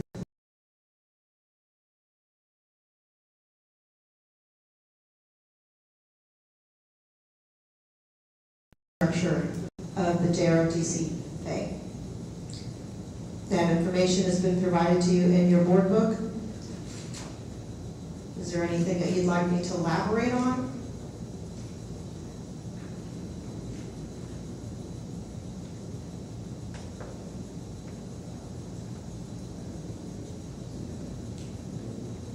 The district is provided a minimum instructor pay from the Department of Defense. That is the cost sharing portion of the JROTC instructor pay. And as the formula indicates, we were going to put in a share from the district, and then the formula tabulates as a portion of the Department of Defense annual salary to create a new total annual salary for the JROTC. You may or may not know, we've had the Senior Army Instructor position posted for, well, since the end of last school year, with very limited one applicant. And so we feel we need to open this up in this way in order to attract and retain highly qualified instructors. Many JROTC programs throughout the state of Texas have adopted this pay structure. And we are being encouraged to do this, to follow suit and do the same.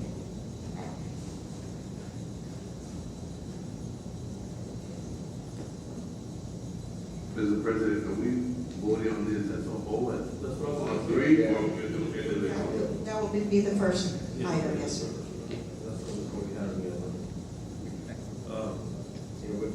Mr. President, I'm going to make a recommendation, we move this item to executive session for discussion.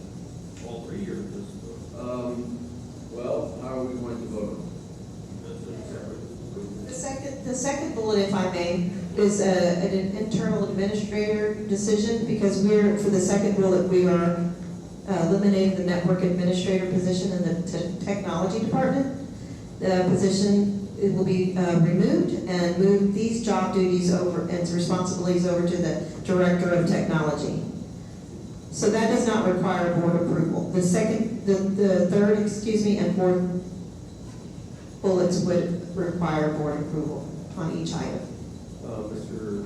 Gutierrez, if I may, we discussed the ROTC position, we discussed it. Right, I have no qualms with ROTC, I would like to discuss the others, so. Well, we're gonna do each separate, so we'll do the ROTC first. Okay, even though they're not listed as such on our action.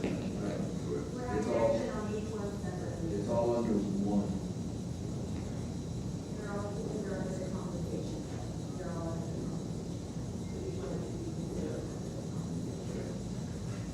Well, I'd make the motion to approve adjusting the pay structure for JROTC instructors to attract highly effective and qualified teachers. Motion made by Mr. Mike Villegas to approve. Seconded by Mr. Alvarado. All in favor? Aye. All opposed? That one passes. Now, Ms. Gonzalez, which items do not need? Yes, sir. The second, Which bullets again? administrator pay scale to remove the network administrator position and move those job duties and responsibility to the director of technology. Okay, so we're just looking at job description, essentially. Yes, the job description that's provided to you in your packet is one that is being proposed and recommended. Administration is recommending the addition of a lead computer technician position to the paraprofessional compensation scale, pay scale. That would require board approval. It would? Yes, sir. All right. So, Mr. President, my motion is to discuss bullet 2, administrator pay scale, eliminate the network admin position, and move those job duties and responsibilities to the director of technology. executive session. Motion made by Mr. Rodriguez to move bullet 2 to executive session. Second by Mr. Aldonia, all in favor? Aye. All opposed? Motion passes. And Ms. Gonzalez, prior, I'm gonna make the motion to move bullets 3 and 4 for discussion in executive session. Which we made.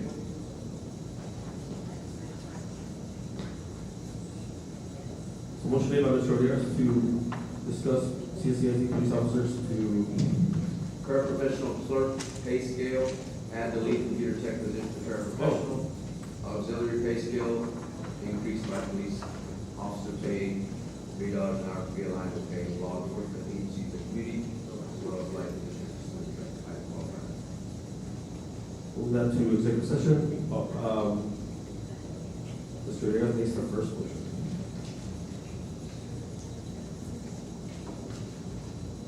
Second.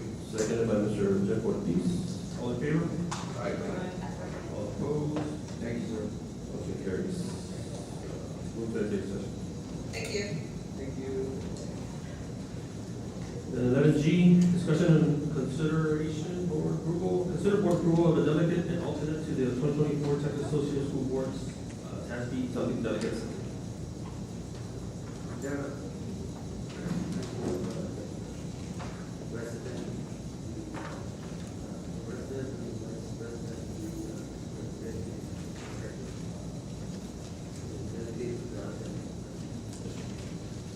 Motion made by Mr. Aldonia to consider president and vice president of the board, CSCSD, for delegate and alternate to the 2024 Texas Association of School Board delegates. Prior to, will you all be attending, Mr. President? Yes. I will second that motion. Motion made by Mr. Dorian. Seconded by Mr. Mike Villegas. All in favor? Aye. All opposed? Motion carries. Okay, the time is 8:52. We're in executive session, discussion authorized by the Texas Open Meetings Act, Texas Government Code Section 551.001, et cetera. OB 551.704. Personnel matters, discussion of resignations, retirements, leave of absences, reassignments, new employment, new personnel positions, duties, responsibilities of employees.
executive session. Item number 13, possible action in open session for executive session items.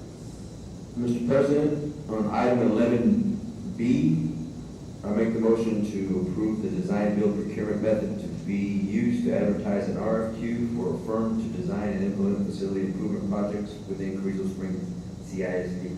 Motion approved by Mr. Mike Martinez. Second. Seconded by Mr. Jeff Ortiz. All in favor? Aye. All opposed? Motion carries. Then we go to, I guess we had the 11F, consider approval of amendments and additions to the 2024-2025 composition. Do we have a motion?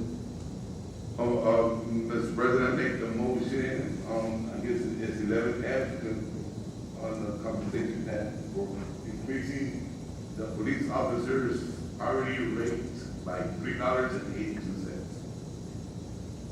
Motion made by Mr. Jeff Ortiz, seconded by Mr. Aldoria. All in favor? Aye. All opposed? Motion carries. And then we have the, yes, sir.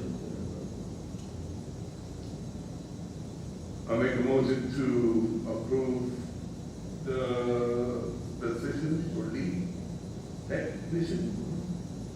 Motion made by Mr. Jeff Ortiz, seconded by Mr. Ruben Cruz. All in favor? Aye. All opposed? Motion carries. And we have number 14, adjourn. One more bullet, and the teacher. Take the other bullet. Oh, okay.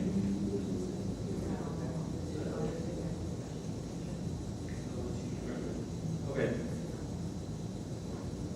I'm gonna make a motion to approve, the teacher that was